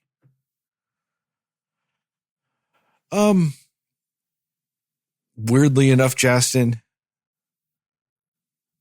I'm sitting exactly where you are with the score too. It's a B, and it's a little above. I'm sitting at an 82 also. It's an 82. I better fucking see Proximus again. Out of 100. Cinescore is an 80. Flat 80. Spoilers? Yep. Yeah. Spoilers. I liked the way that they may have killed Proximus, because Proximus may not be dead. And I like that, because that motherfucker does not need to be dead. I want him to come back, because I want him to come back to also go, hey, you guys tried to kill me, but remember how I was still kind of right? Because based on the other shit we see at the end of this movie, I know that they're like, oh, well, humans are now talking to each other. They're just talking. If humans have showed you anything with this shit, they're going to be talking about doing some bad shit to some fucking apes. Mm-hmm. Proximus was fucking right. Yep. I know in the non-spoiler section, I was like, oh, he was kind of right. No, I said that because I wanted to make sure I didn't spoil anything, because now we in the spoilers, that motherfucker was right. Humans on some shady ass shit. But I loved the way they did it. I loved that it was that this movie is 300 years after the last one. And that motherfucker, that obviously the mentality of people isn't hey, how do we forge a new world with both apes and people? It is the apes stole our shit. We're going to steal it back. That, yep. And I'm not going to lie. Let's be real also about humanity. That's the most people shit I've ever heard in a fucking movie ever. I know Jastin's got this saying on this podcast going, hey, sometimes a movie's got a movie. This movie had people be people in. Yep. Church. I mean, dude, when she said that, when she's like, I don't care, that's our shit. I'm like, people still just be people, man. People, the world, for all intents and purposes, the world has fucking ended around them. And they've had to create new civilizations. But all those motherfuckers are doing are sitting there going, oh, gotta get our shit back from those apes. They have spent 300 years just figuring out how they gonna steal their shit back. If that ain't some people being petty fucking people, I don't know what else is. But also, never seen anything truer in a movie in my life. And I loved that was the take they took. Because that means we're going to get another fucking war. And it's going to be fucking glorious. Mm-hmm. And once again, the fantastic thing these movies have done is they've just gone, nah, the apes are right. Now, you've had some individual apes be wrong. But the apes been right. As a whole, on a general sense, apes have been right, man. They fight because they've been fucked with. They're not taking shit to humans just because they're like, well, what else are we going to do? It's a Tuesday. Guess we got to go fuck up some humans. No. Now, there's some elements of that in this. But also, what is it? It's Proximus trying to find the right people to get the shit so he can help push ape kind further along. Now, is that aspect of what he's doing necessarily the right thing to do to hunt people down to get that stuff? No. And it's one of those arguable things. Do the ends justify the means? I won't make a claim whether it does or doesn't in this instance, but I do appreciate where he was looking with that, though. I need in there because I know that there's some secret shit in there. It turns out some of that shit was guns. And like I said, oh God, I love that scene. He just saw his motherfucking number 2 get shot. Actually, this is his number 3. His number 3 just got shot and killed. And his first thought is, man, ape kind would be real fucking set with a few of those motherfuckers. If I go back here, can I get some? And I loved that. I also loved the fact that whenever his number 2, that gorilla, what was his name? Like Siler or something like that. That motherfucker. Man. Yeah, it's going to drive me nuts. It's got to look it up too.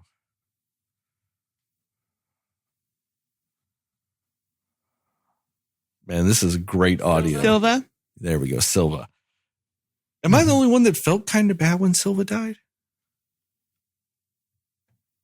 Like I did. I felt kind of bad when he's all trapped in the pipes and dying. Yeah, I that felt was a kind of horrible bad. death. Yeah. It's pretty horrible death.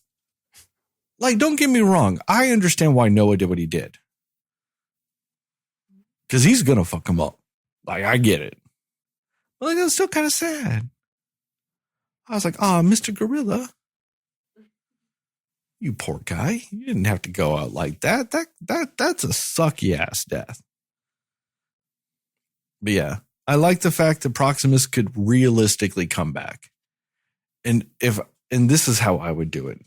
So writers, if you're listening, this is how I'd do it. In the second movie, have the humans start their shit. Have Proximus come back in the third. Don't have him come back in the second. Have him come back in the third when the apes are kind of rallying and all this other stuff. Have Proximus show up and go, I told you this is going to happen. I warned you. I wanted ape kind to be more prepared for this.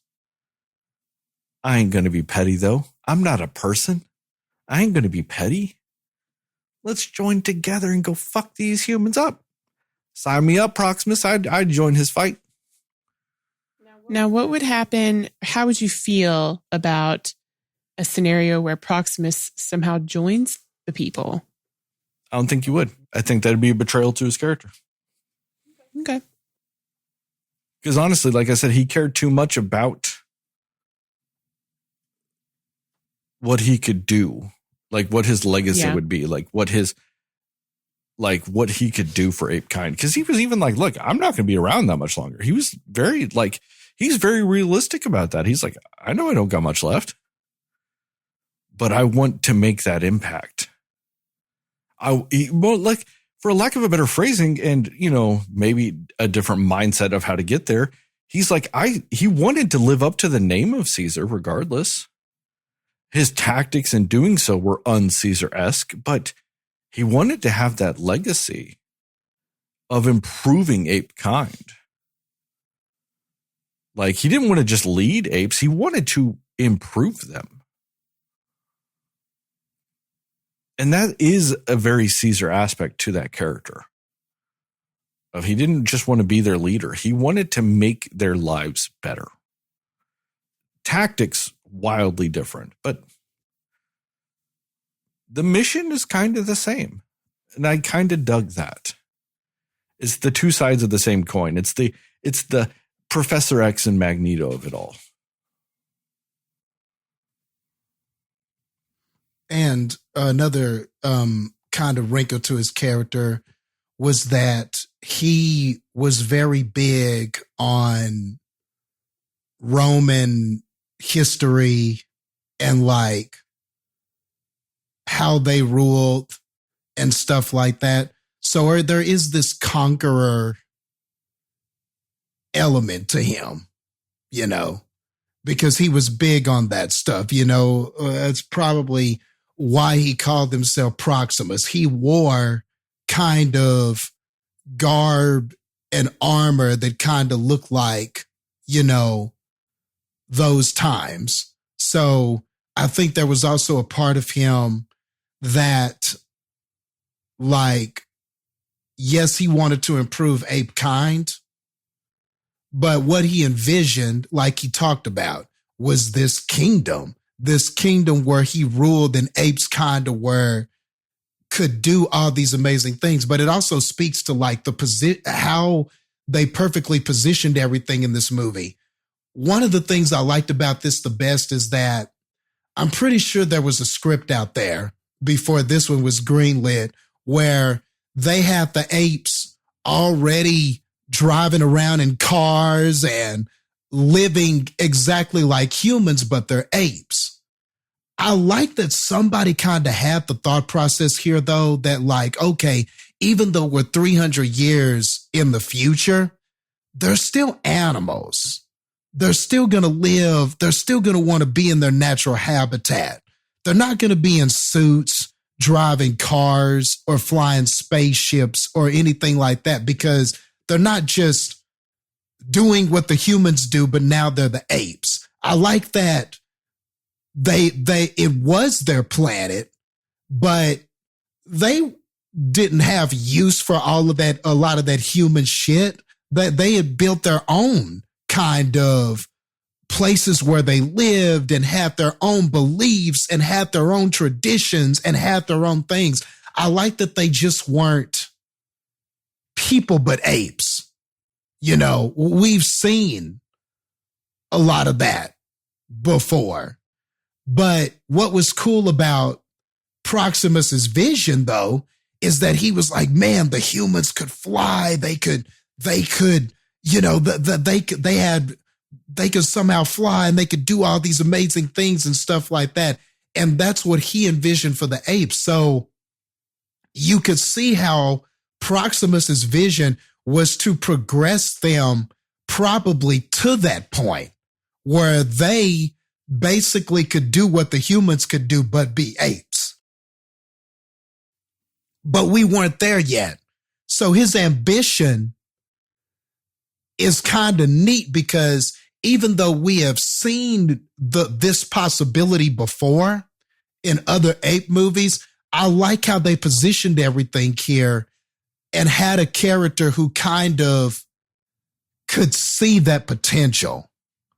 I think it kind of made it a little more tangible for us as the audience watchers in that way. You know, if you followed some of these ape movies, and I think even in the Mark Wahlberg one, at the end, weren't they like doing some human shit?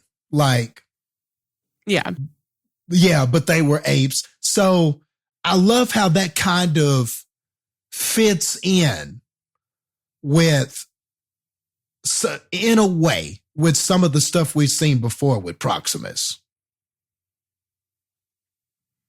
No, you're right with that. But also the nuanced thing about this too that I like is that a lot of these movies kind of superimpose the idea that the human way of evolution, the way we've developed as a society of the cars, the suits, and all this other stuff is just the only way it can happen. It doesn't matter what creature evolves that way. That's how it will end. Yeah. That's lazy ass bullshit. Yeah, that's lame, you know? Yeah, I agree. I like the fact that for 300 years, they've just been building their own shit. Now, I like the Proximus mentality of they can benefit from some of this other shit. Sure, flying is a great benefit to have, but that doesn't mean that they will turn into human society because they can fly. There's a difference. Yeah. I think it shows actual thought to like you said, Justin, with the way the apes live, why the fuck do they need cars? Why the fuck do they need inkjet printers? Why do they need a suit and tie? Why do they need clothes? Why do they need any of that shit? They don't. So why would they?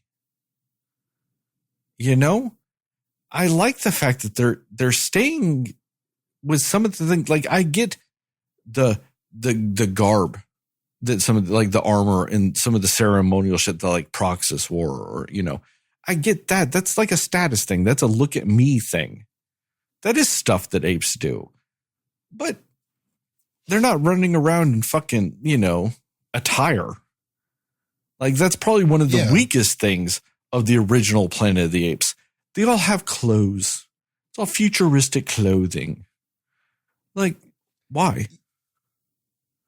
They're fucking apes. Yeah. And maybe that was cool back then, but it does seem lame now. Well, yeah, like just imagine if this movie started ape shit.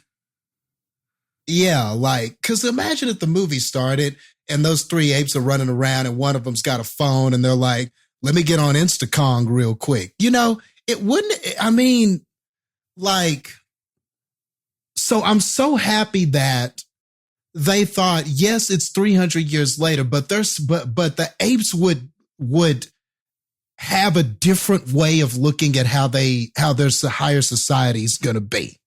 You know, it would not be the way humans do it. You know, so I'm just so glad that they made that choice, you know?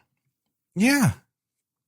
You know, and there's lots of elements to it that also like 300 years of time when it comes to like evolution and technology and all that other stuff. It can be a lot of time, but it also can't be. Like, we're really kind of weird where we are technologically speaking, because technology now, is growing by leaps and bounds every decade. But also, look at how many centuries it took for us to get to that point. Yeah.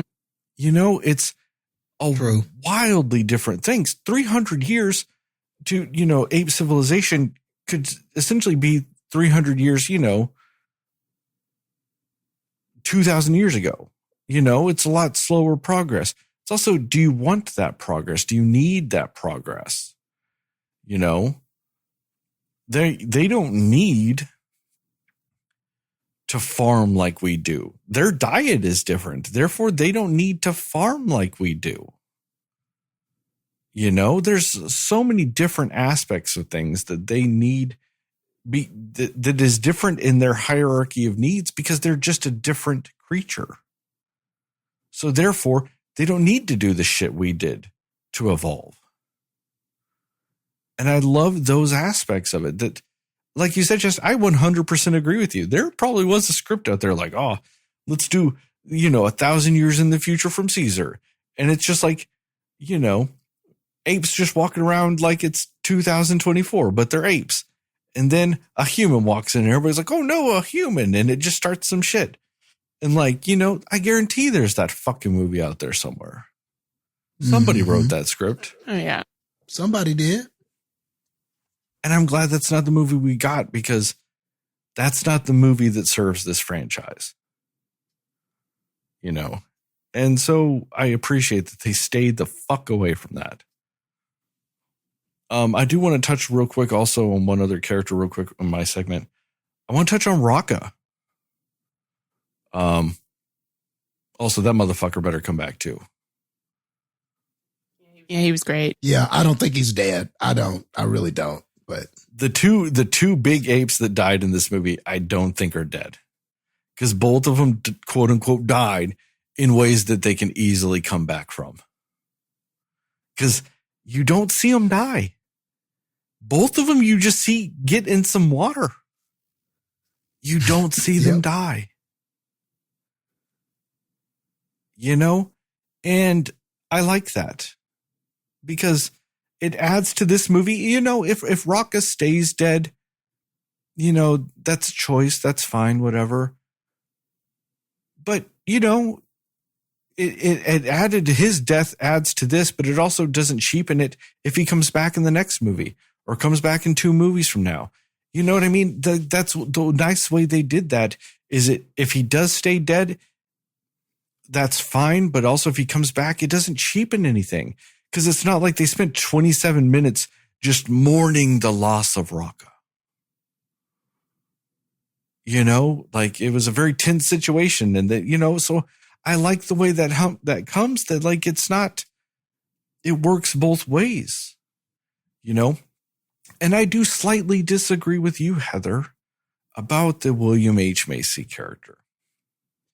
Just to the degree of, I don't think the purpose he serves is actually for this movie. I get that he might be somewhat useless in this movie, but I think his character might be more of an insight into the human characters that are alive in other places that we'll see in later films. That maybe he's one of the ones that was actually reasonable, going, no, the apes rule the planet. What the fuck are we doing? No, let's just go be with them. Like, that he might be the outlier to that society. And I think, like I said, his character kind of shows the insight into those societies that they've hinted that exist out there, because we find out there's a whole fucking compound of people, you know, that also then implies that there's other ones, because Nova/May didn't know him. So that implies that there's other groups of people that are like them, because he looks like he was in one of those encampments like she was. He wasn't running around like one of those like feral people. No, he was obviously in a society, knew how to read, knew books, knew history, knew all this shit, knew technology. So he was obviously in a settlement. Okay, that's fair. But I guess I get what you're saying. For in the context of this movie, he wasn't really necessary. I just like the implications that his character had and the insights he had into potentialities in the 5th and 6th movie. That's where I think his character may shine more for the trilogy. Even though he's only in this first one, his character might be more important to the trilogy than he was just for this movie. And that's my counter to that.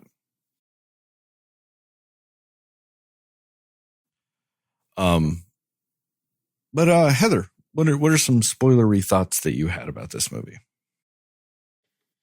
Yeah, I mean, and I know I do get what you're saying about the William H. Macy character. What was his name? Something crazy, but kind of cool. Thorgus. Trevelyan, Trevelyan, I think. Oh, yeah, okay. Yeah, Trevathan. Yeah. And I get what you're saying. Like, I guess I didn't really think about it in the context of the fact that this movie is setting up other stuff, which is interesting because I do feel like this movie in general, it does have that feel of like it's totally a setup movie. You know, it's only the beginning of a new thing that's coming. But yeah, and I also, something too that I thought was kind of cool about, like you had mentioned Proximus and like the way that he maybe died. I kind of like the things that they did with the Eagles. I thought that was kind of cool. I didn't know what to think of it at first. I was like, okay, this is kind of weird. But then, you know, just the fact that they came into play in like a huge way in a couple of different scenes, I really liked that. And just the whole thing of Noah doing the call to finally get the eagles to come, and just the trust that you see that he built, as he's becoming more of a leader and becoming more independent and thinking for himself and showing that side of him that is like his father, the eagles are responding to him. And I thought that was a really cool, kind of metaphor to show Noah's growth as well. Because it definitely feels like he's going to be the leader going forward for them a lot. But I also like the idea of, eagles, just the importance of them and just how precious and valuable they were to them. And them even talking at the beginning about, the law is, we can only have one egg to bond with. And there's these rules in their society that they're living up to. And it was also a really cool way to introduce some of that into this world that they're in. But yeah, I just think that was really cool and just an unexpected thing to be like, okay, cool. They're just really alliances with these eagles, and yeah, it really kind of worked for what they did. And just something that I didn't expect to be an important thing that they threw in there. But I guess with these movies, especially the more we've talked through some of this, nothing they do is by accident here, I also agree. I think Rocco was fantastic. It just had so much wisdom that, for the short time that he is in the movie, just already kind of changed a lot of Noah's perspective and mind and things like that, especially with how he referred to Caesar, and just being like, no, the Caesar I know wouldn't do this, and all this stuff, just really giving that grounded perspective to him, which I really liked. And I really hope he's not completely done either. I hope he comes back too, because just the type of character he was, that, that whole vessel of knowledge that he was and wisdom that he was, I think could be an important key thing in future movies, if we're talking about this being a setup for other stuff. Proximus was a really great villain. I guess antagonist, if you will, because it is always fun and interesting to play the antagonist as but I can't completely disagree with you. I can't say that your motivation here or your reasoning here is wrong or crazy, or just that you're trying to be a terrible person for no reason, or a terrible ape for no reason, So yeah, I think that he was a really great addition. And like you said, good leadership there. And I also loved that moment when Nova was like, that belonged to us. That was meant for people. People belonged there, and you guys just took it from us. And just that line and that scene in general completely says everything you need to know about this relationship between them. And it's just so well done, because that's the definition of peopling, where it's just she's, and the fact too that she also had that gun behind her back when they went to go talk, she was thinking about. And I don't know if that was supposed to kind of reference her in her mind being like, I'm going to just shoot him and get this over with, or if it was more of I have protection if he tries to do something, but either way, it was just a showing that tension that's going to be there between these two species. And it was just, another kind of foreshadowing, it feels like, of what's going to come between the humans and the apes again. And Nova was a good character because I didn't see that going down the way that it did. Maybe I should have, where she's just sorry guys, I got to flood everything. I didn't see that actually being what she did, because I thought she was no, I've come to respect, because I've seen there are some good apes that, I can work with and that want to do good things. But that's not what she did. She's just sorry, I've got this mission. This can't be something that I allowed to happen. And that was really like unexpected to me. Maybe not to you guys, but for me, I was like, wow, okay, she did that. All right, well, she didn't have the change of heart that I expected her to have with it. But yeah, I mean, and even just the whole idea of humans being selfish and really just thinking about themselves. I think that was a good kind of like metaphor to that, because she's just like, all right, this whole, species and civilization is about to die because of what I did, but I got things to do. I got to get out of here. I'm not going to help. Sorry, can't do it. And it just kind of speaks volumes to, I don't know, it just feels like there's a good message here of like humans kind of being their own downfall and their own demise in a way, because they're always looking out for themselves, and they're not trying to build a civilized society like the apes are. And again, they're just about take. This was mine, the pride of it all. And I just think that was a really good story to tell, because it's unfortunately just very relevant to life and society and human beings today. So there's that mixed in with the little bit of, humans and apes aren't that different. If you think about how they're surviving, how they're living, the things that they've created, like, why can't we get along better if we're not that different in a lot of regards?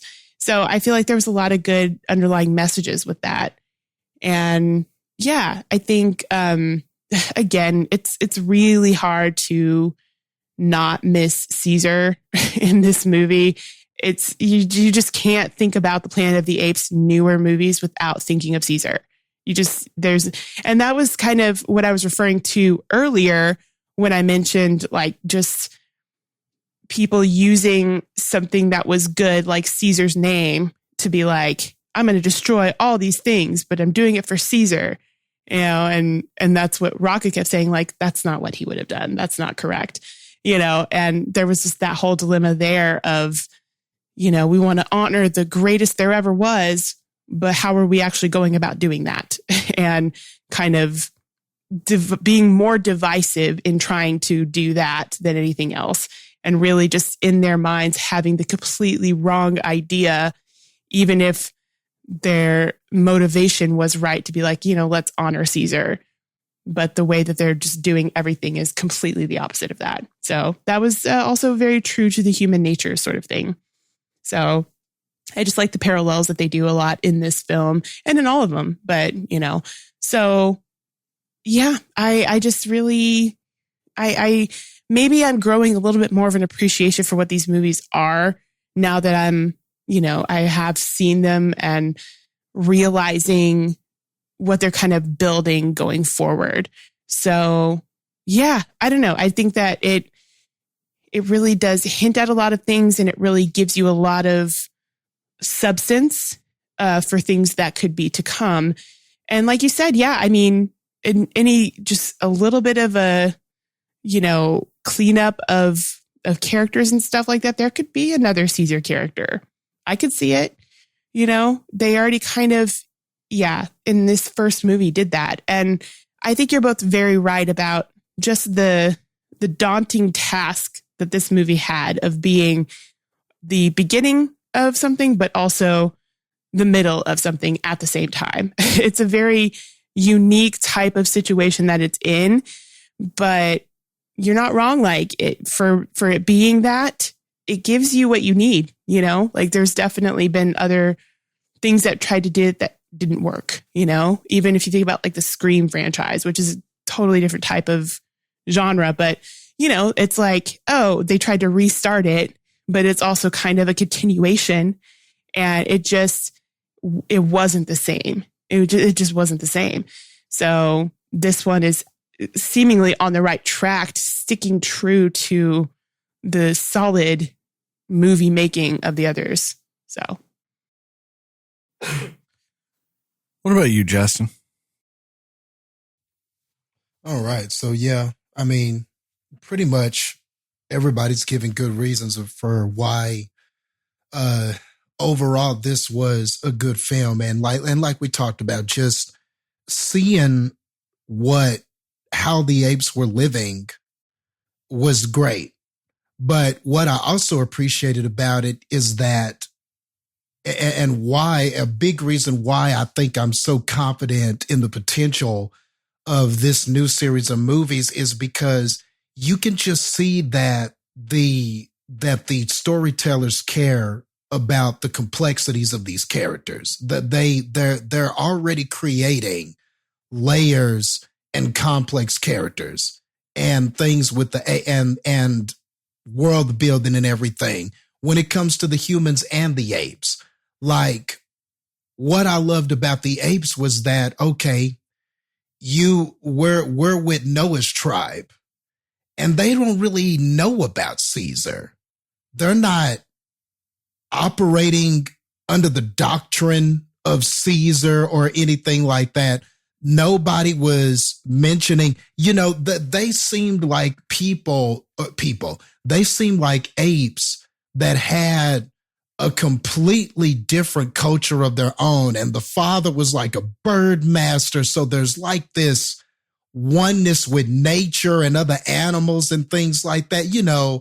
They seemed completely different in that way from Caesar and kind of how he ran his clan. So I liked that when we come into this clan of apes, they're living life completely different from what we've seen from the other apes.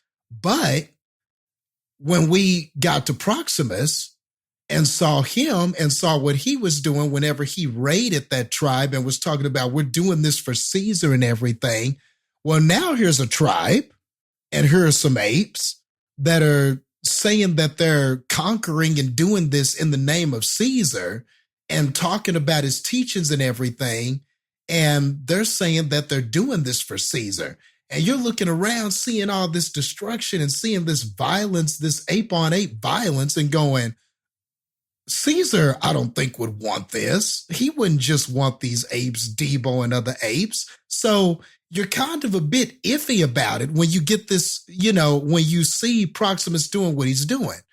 And then you meet Raka, who seems to have a more accurate understanding of what Caesar was about. And everything, because when he's talking about Caesar and saying apes together strong and everything like that, it seems like he understood more of what Caesar was about, which he never wanted violence against apes. I mean, it happened, but only because he had to do it. Caesar was big on ape expansion and things like that. And I'm saying all this to say is, I love that you saw 3 different examples of 3 different things with these apes as it relates to Caesar. There were some apes that didn't even know about him. There were some apes that had perversed his teachings and what he stood for and what he meant, and were kind of doing their own thing over here in Proximus, but doing it in Caesar's name because he's such like a legend to some of these tribes. But then you had another ape who was a little more educated, who studied Caesar and was a little more accurate about who Caesar was and what he stood for and his values, etc. So already we're seeing all these complex things. So by the time you get to the end of this movie, you're wondering what other tribes exist. What other tribes are out there? That's an amazing point, Jastin. Like, as much as we were talking about the potentiality of all these human things and all this other stuff, what about the other tribes? Think about this. Technically, the simian flu would have still affected everybody across the world and all this other stuff.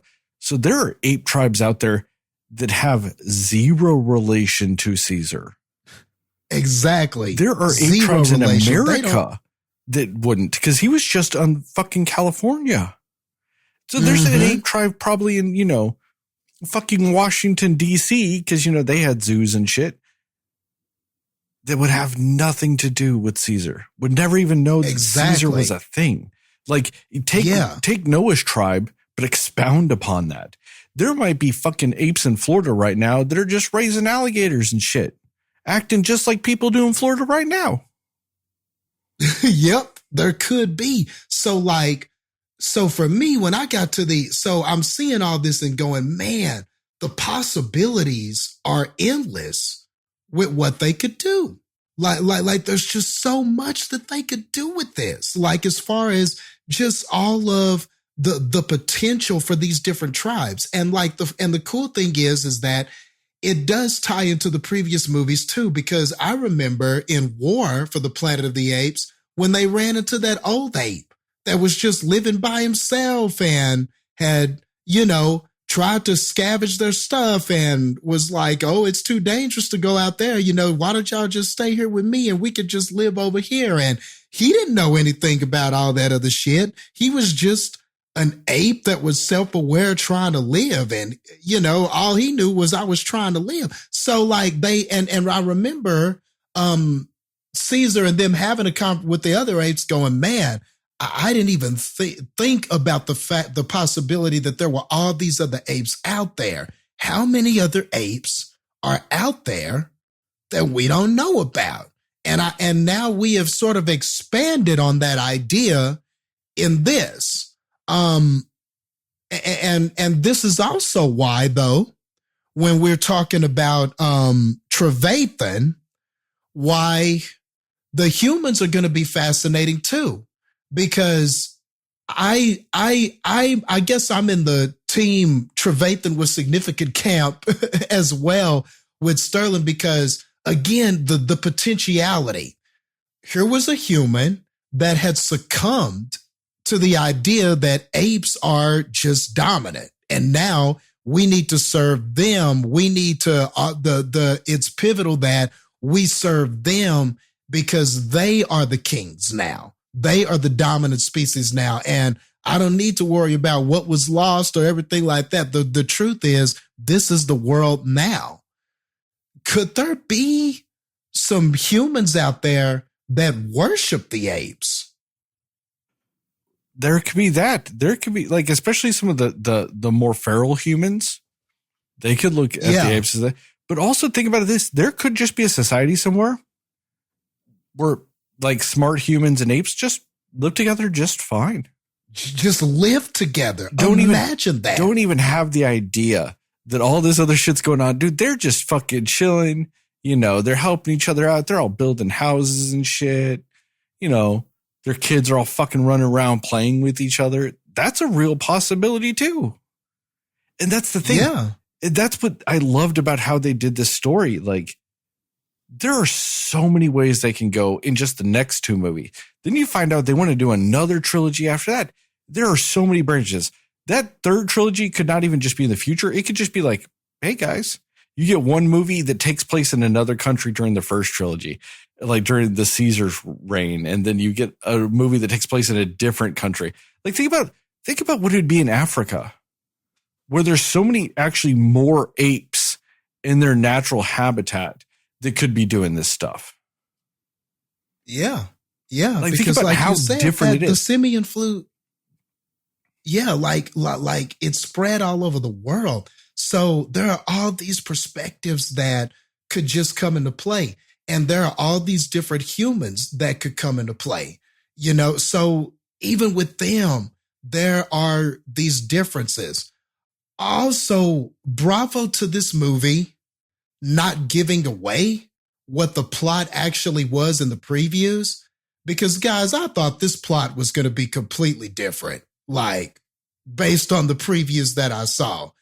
I thought that Proximus and Noah and all the apes were all together, and then there's this one ape that finds this human and starts to feel for this human and starts questioning kind of what are we doing in our relationship with the humans.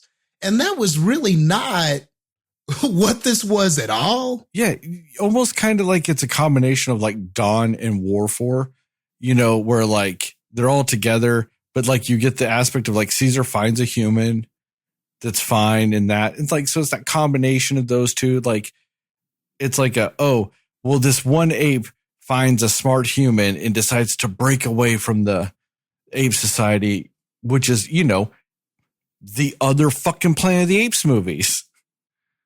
Yeah. Yeah. So I thought maybe but based on that preview, that's what was happening. Is that that Noah befriends this woman, this girl, and so it creates this conflict, and that was like not what this was at all. So this was a lot of fun to watch in that regard too. I didn't know anything that was going to happen. Like I knew scenes, like whenever we're on the chase and in the tall grass, and we all saw that scene. I knew that Noah was going to come on horseback and grab her at the last second before she got, like, I knew the scene, but I was totally wrong about the context of what this movie was. But I was never more happy to be wrong about it. Like I love that this just took me on a ride that I just did not see coming as far as just what I saw in the previews. So that's a lesson in how previews need to be, guys. And that's a really good point, Jastin, because honestly, my thought of this movie was that this was going to be the remake of the original Planet of the Apes based on the future that Caesar gave us. Not necessarily, I didn't think there was necessarily going to be like space astronaut time travel, but like just the smart human, like apes finding a smart human and what that could mean for their society and how that changes this, the main story of the original Planet of the Apes.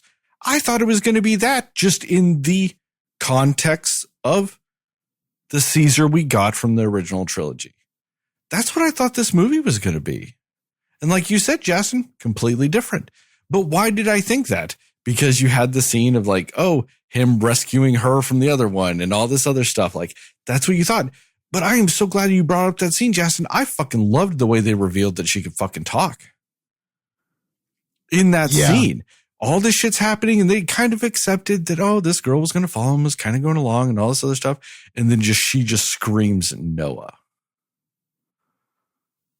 And he, like, because he was kind of apathetic. He's like, I guess she can come along. I don't care if she does or not, but I don't need her. But it's fine, whatever. And then that happens. And he's like, oh, fuck, I need to save this woman. I like Rocca's reaction too. Yeah, his reaction was great.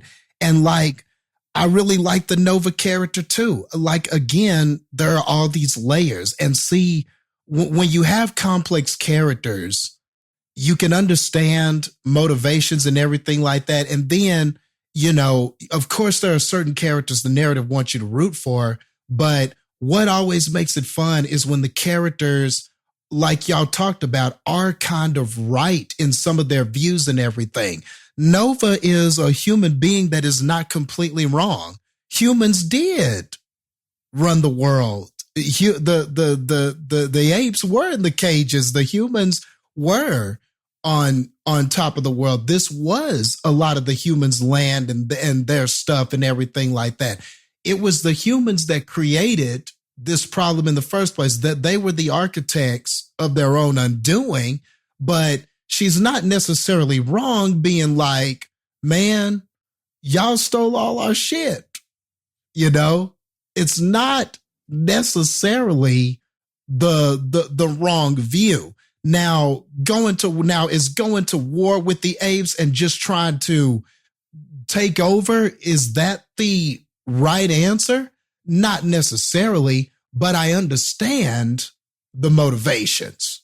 I understand why a character would think this. I understand how there could be these humans that are like, no, I'm not trying to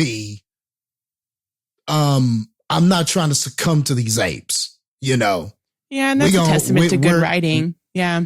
Yeah, we're humans. I'm going to find some other humans. We're going to figure this thing out. And yeah, I saw the same potential for there to be this war and everything like that. But now this Nova or May character has this complex relationship with Noah. They went on this adventure together. They saved each other. She knows that Noah is not a bad ape per se. She knows that Noah, and just like you talking about the gun behind the back,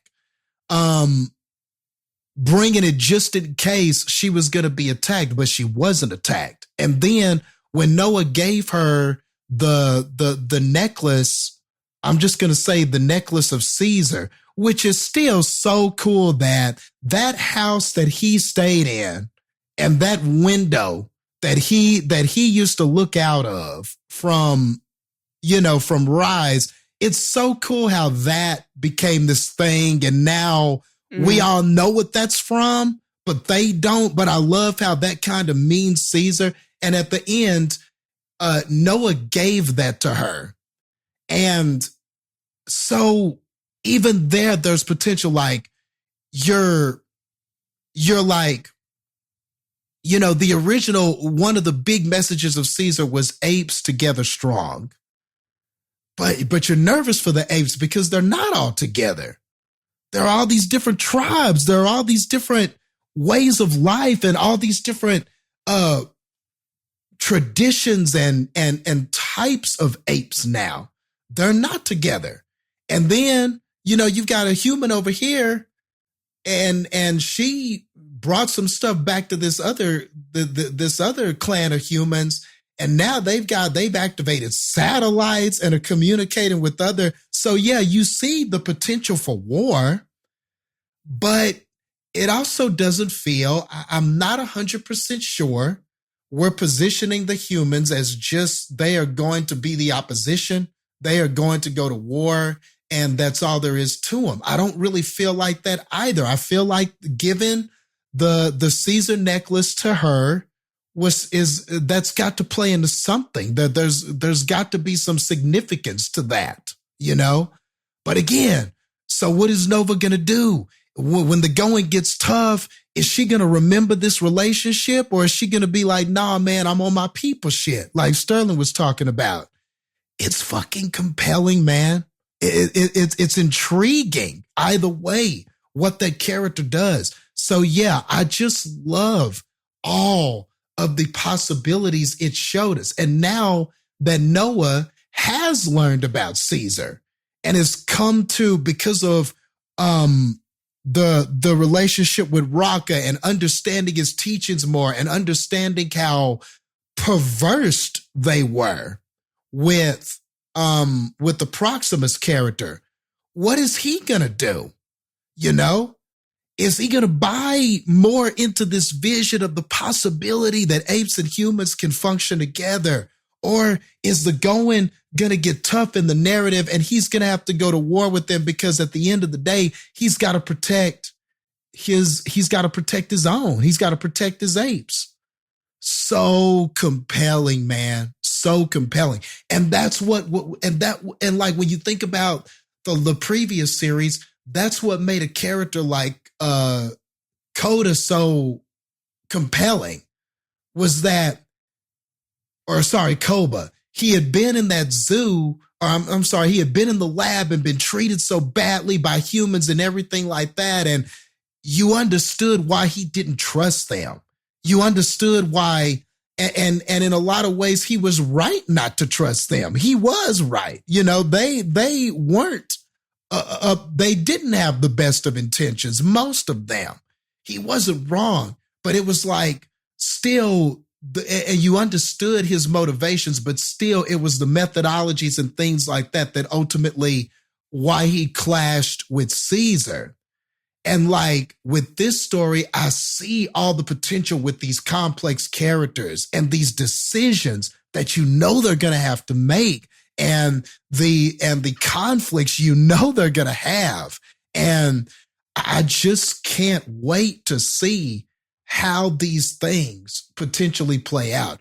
I can't wait to learn about more apes. I can't wait to learn about more humans. And I can't wait to see how this sets up even more conflict.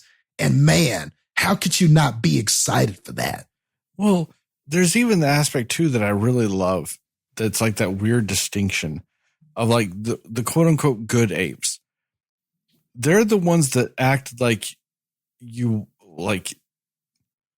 like individual people, they act with compassion and all this other stuff. Then you look at the difference of that to humanity as a whole. There's a lot of cruelty in humanity. There's a lot of mistrust with humanity as a whole concept. So the apes that act like humanity, because they're mistrusting of just humanity, end up acting the same way as what we're viewing as a whole of humanity. There's mistrust, there's aggression, there's violence, there's hate, there's the wanting to kill them. Whereas, like, then you look at Caesar and he acts more like the individual people. Like I said, there's empathy, there's compassion, there's all these things. It's what people do versus what people do. And there's that distinction, even down to this movie. That's a running theme throughout this new version of Planet of the Apes. And it continues into this as well. But it's also adding human characters doing that too now, because this isn't just these are the good humans and these are the bad humans. You've got this one human that's doing a little bit of both, but still doing some people shit. But also, like you said, Jastin, may not end up doing people shit. But couldn't. I don't know. When was the last time you had a movie in a franchise like this that you're just so fucking intrigued by just all the possibilities of what the fuck you might get? It's been a while since I've been on that level of some shit. Yeah, it's been a minute, man. And bravo to this movie for being able to somehow establish that and do it so well with so many different characters. So and there could be more characters to come and add more complexity and more layers to what happened, the ideas are just spewing out of me. Is Nova or May, is she going to meet some humans that disagree on how they should be handling the apes? Are there going to be some humans that are like, look, man, I'm not down with that. This is kind of genocide. I mean, I know they're apes, but I don't know if I'd really be down with that. Is she going to clash or is she going to meet somebody who's even more extreme? Nah, man, let's just kill them all, dog. Forget put them in cages. Let's just kill them all. Is she going to be down with that? There's just so many things. Oh, there's got to be a human character somewhere that wants to nuke apes. Let's be real. Yeah, there's got to be that character somewhere in this society. Of course. And I mean, how could you, when they were in that bunker or whatever they were, and they're walking around and you see all these tanks and shit, and you're like, man, if these humans get to these tanks, if these humans get to these guns, if they get to this stuff and can activate this stuff and make it work, you're just seeing all of this stuff and you're like, man, it's other places where there's tanks. Well, it's other places where, go ahead. No, there's another implication in here too that we haven't touched on. May wasn't allowed to go in that colony. So they're even acknowledging in this that May is probably a carrier of the simian flu. She's fine. She's immune to it, but she's a carrier. That means that the people in there might not all be immune. Because that person came out in the hazmat suit and then went in and got decontaminated. So that means there are people in there that might not be immune to it. So they might still be susceptible to where they can't go on a full-scale war with the apes because they don't know if they'll die or not from just existing, because they don't know if they're immune or not because they're isolated. So there's that aspect of it that is still a thing. Yeah. So how is this going to even happen? So that possibility has to be explored because like you said, we saw them in suits. So there are clearly humans that can still be affected by this. And then you got feral humans that are just basically back to almost like cavemen and shit, running around and hunting and gathering and doing shit like that. So do they come into play? Do some of them wind up fighting with the apes. Could there be apes that have relationships with them? What do you do with them?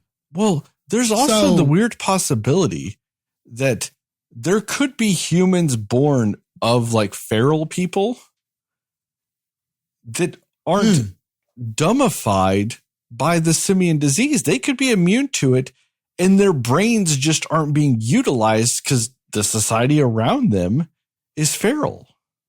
So there could be essentially smart humans living with feral humans just because they don't know any better. Yep. Oh man, the complexities that they've added to this. And it's all subtle bullshit. Like it's all subtle shit. That they could. It wasn't like all this had to be explained, but also that possibility I just said could be something they don't touch on in the next two movies. But then they also could. It's one of those things. It's a nice thing if they do. Also makes sense if they don't want to add another wrinkle because they've already got some complex shit in the works. Why add another wrinkle? You might not need it. But I like the fact that we could. Yeah. It shows a complexity to world building that most things don't fucking pay attention to. Because that's the thing about a world. There can be all these possibilities. It doesn't have to be that singular path. So like all the shit we talked about that could happen, could not happen, all this other shit. I like the fact that it's all possible or all not possible. They could go in a completely different route that we just don't even know yet. Because it's a world. Yeah. It's just like in our world. I don't know what the fuck's going to happen tomorrow. I've got the plans I have planned tomorrow. I don't know if any of that's going to fucking happen or not. I might walk outside and my car explodes like a mob movie. Next thing I know, I'm just running from the mob all day. I had plans, but I guess now I'm running from the mob all day. I don't know. Because there's a world of complexity around us. Yeah. Yeah. I could have a strong position about something and run into somebody at the coffee shop and we have a conversation and he makes so much sense that he completely changes my thoughts on a subject.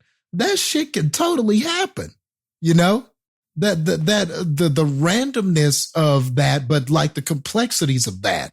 And man, to have a world here that you built in one film that has, and that's the thing, one film, you know, because the other three were before it, but this all had to be established. This is all the aftermath of Caesar. So they had one film to do this and to set this shit up and did it nicely, bro. So, bro, I don't know how we don't get some better movies. I just, sometimes you can tell, okay, this could easily take a downward trajectory. Like after that first Halloween reboot, it was pretty good, but you were like, when the other one was coming out, I think me and you have even said, oh man, I don't know about this. You know what I mean? I don't know. I don't see the potential for this to be any better. I distinctly remember the trailer for the second one of those is just what Halloween Kills. The trailer is just a montage of every death scene in the movie.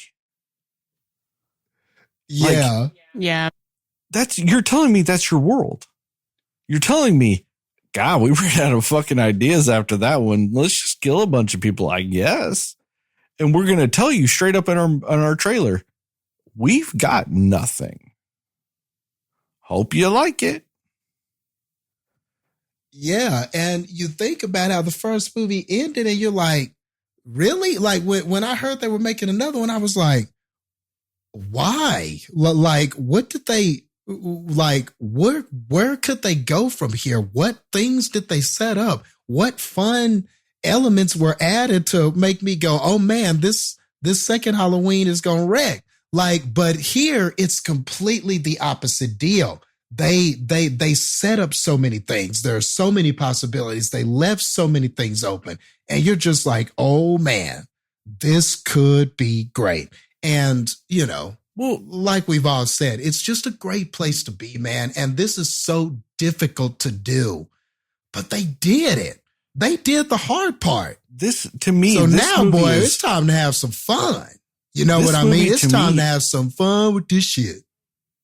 It's the establishment of trust. This movie is going, hey guys, it's like them extending their hand to give you a handshake to go, hey, this is what we're gonna do. Like this is the foundation of what we're gonna do. Yeah, we're acknowledging the other movies that we know you all love. And that's the first layer. But now this is the second layer. Like this is what we're adding to it. Trust us. Like go on this journey with us. Like trust in us and we'll deliver. Like that's what this movie felt like. It felt like that promise of like, hey guys, we're caring about what the fuck we're gonna do. So go on this journey with us. And let's see where it goes. Yeah. Too many times franchises don't do that. They just go, nah, it's more of the same shit because you know you liked that shit, so we got some shit. That's all we got to do, right? Just give just some shit. You know, this isn't that. It's not. It's not. And the last thing I'll say is that, like, it's interesting because when we started this conversation and you were like, oh, yeah, they're trying to do like 6 movies or whatever. I was like, damn, 6 movies. But after talking about this and thinking about it more and really analyzing it and thinking about the possibilities, I'm like, yeah, you can do 6 movies. Yeah. You should do a series. Yeah. Yeah. You got 6 in here. Yeah. I mean, you've at least got 3 and then another trilogy, another 300 years later.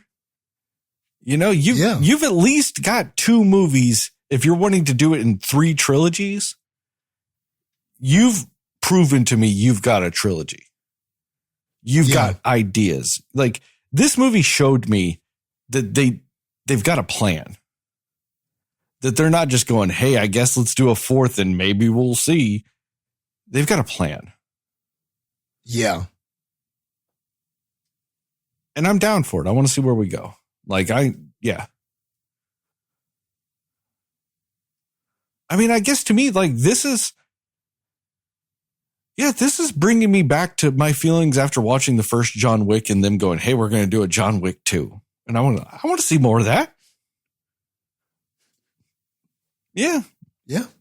And while this isn't quite the same thing because John Wick was a brand new idea, this, you know, at least to the credit of this, and I'm not trying to disparage the MCU, but this isn't the MCU. Like, yeah, it's existing property and all this other stuff, but it doesn't have decades of lore. Like, granted, yeah, it started in the 60s, but yeah, it's just been movies and technically an animated series at one point too. But still, like, this isn't got just decades of ongoing lore to pull from and to change and to do stuff. They've still got to come up with their own shit. And now they've been in unknown territory for the last few films anyway. So like this is, I don't want to say it's more intriguing than the MCU, but it's like, it's still got that same thing of, you know, how like, especially during the heyday of the MCU, everybody's got theory videos and this and that, and you've got all these ideas. They're doing that with fucking 8 movies. They go, hey, you remember this campy ass fucking thing from the fucking 60s and 70s? We're going to show you what they wanted to do.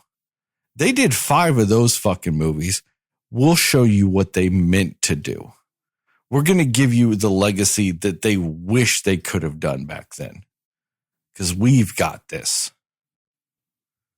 Yeah. This is how you take something old and evolve it to something more interesting and more complex and just of the quality that it needs to be today to drive the audience of today.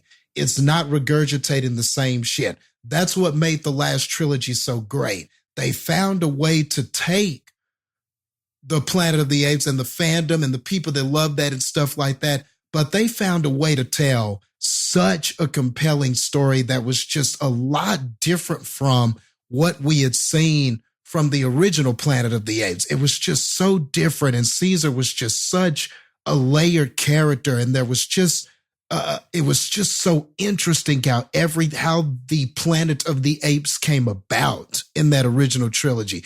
And now with this, they're even expanding more on that. And somebody just understands how this is how you can evolve something that was old, that was nostalgic, that was a proven commodity. And this is how you upgrade that shit. This is how you poke evolve it. This is the right way to do it, man. When you care and show some ambition and show, man, look, we're about to open this shit up. We're not giving you the same shit. We're about to open this shit up. Yeah, you're going to get some familiar shit, but no, we're really about to open this thing up, man. And we're going to go places this thing has not been, that you didn't even think it could go. That's really cool, bro. I wish more of our older franchises got the same treatment. It's too bad when they don't. So you got to be happy when you see it because it's rare. And with that too, like, I just want to comment one last thing about this is like, it's also very refreshing that while this movie is 99.999% CGI, it's not CGI for CGI's sake. You know, it's not like look at it goes back to Avatar 2, where it's like, we're not like, look at all the CGI. Look at all this crazy shit we can do. Oh, look, we can do crazy shit. Let's watch what we can do. Look at all the watch. No, they're doing it because that's the way to tell this story. Like, yeah, because it's apes. Like, you know, and just the fact that you've got these live action performances and they've got these weird little arm stilt things. And that's what they use to kind of help them get in that body position to extend their arms. And like, you ever watch the behind the scenes of this shit? Like, it's so fucking crazy watching these people do this stuff and then seeing it with the layer of the CGI and the apeness put over it. It's just incredibly fascinating. But also, it's like I said, it's just done so meticulously well. It's like, it feels like the CGI people, the special effects people on these movies are, they're considered and treated like an integral part of the stuff. Like, they're a part of the film, you know, because they're like, hey, we need you to bring your A+ game because you are crucial to this fucking working. So it's not like we're going to give this company this scene and this company this scene and everybody does their CGI and then we kind of just put it together and go, wow, I hope it matches. Like, it's like, no, you've got your CGI team doing this. And it shows.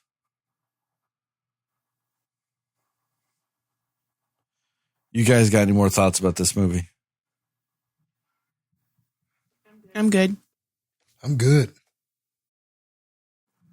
On that note, thank you guys for listening to this episode of the Cinema Slayers podcast. Check us out on the internet at www.cinemaslayers.com. Cinema Slayers podcast on Facebook, cinema_slayers on Instagram, Threads, and Letterboxd. We're at Cinema Slayers Pod on TikTok and Instagram. Give us a 5-star rating review. Really appreciate it. Really help us out. Tell your family, tell your friends, tell your friends' family, tell your friendly's friends, and most of all, tell those dear sweet mothers, because dear sweet mothers love Andy Serkis. Yeah, but he's not in this movie. Well, it's related. They love Noah. I was going to say Kevin Durant. Oh, yes. Also true. Shout out to Plug Migo and Mundo Cho for our theme song and logos, respectively. Remember, here at the Cinema Slayers podcast, we're pro slut, pro Sydney, pro naked. You, Cinefans, you are Knuff. And, you know, as always, justice for Chris and Todd.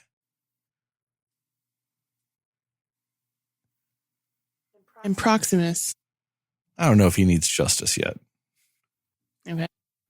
I mean, we don't know if he's dead. Hold off on that one. Yeah, if we get to the end of the third movie and he just stayed dead, we might say like justice for Proximus and possibly Raka. Depends. We don't know if they're dead or not. Because if they come back, then they can get their own justice. We can't save we can't save Chris. He just got no justice. And Todd, you know, he got that figurative no justice because Todd's probably still alive, but, you know, his ideas are dead. So. I gotcha. What movie did we bring that up on? Kong.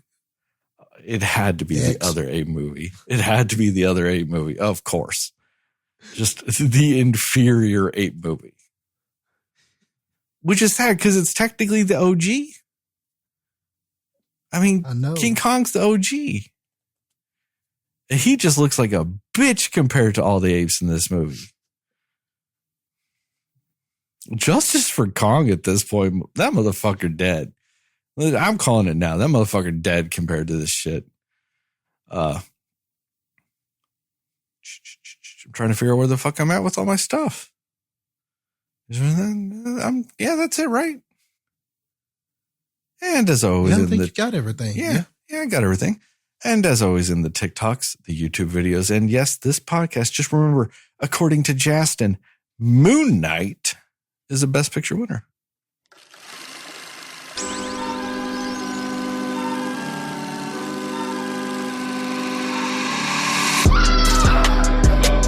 You know, I'm going to make a bold proclamation here.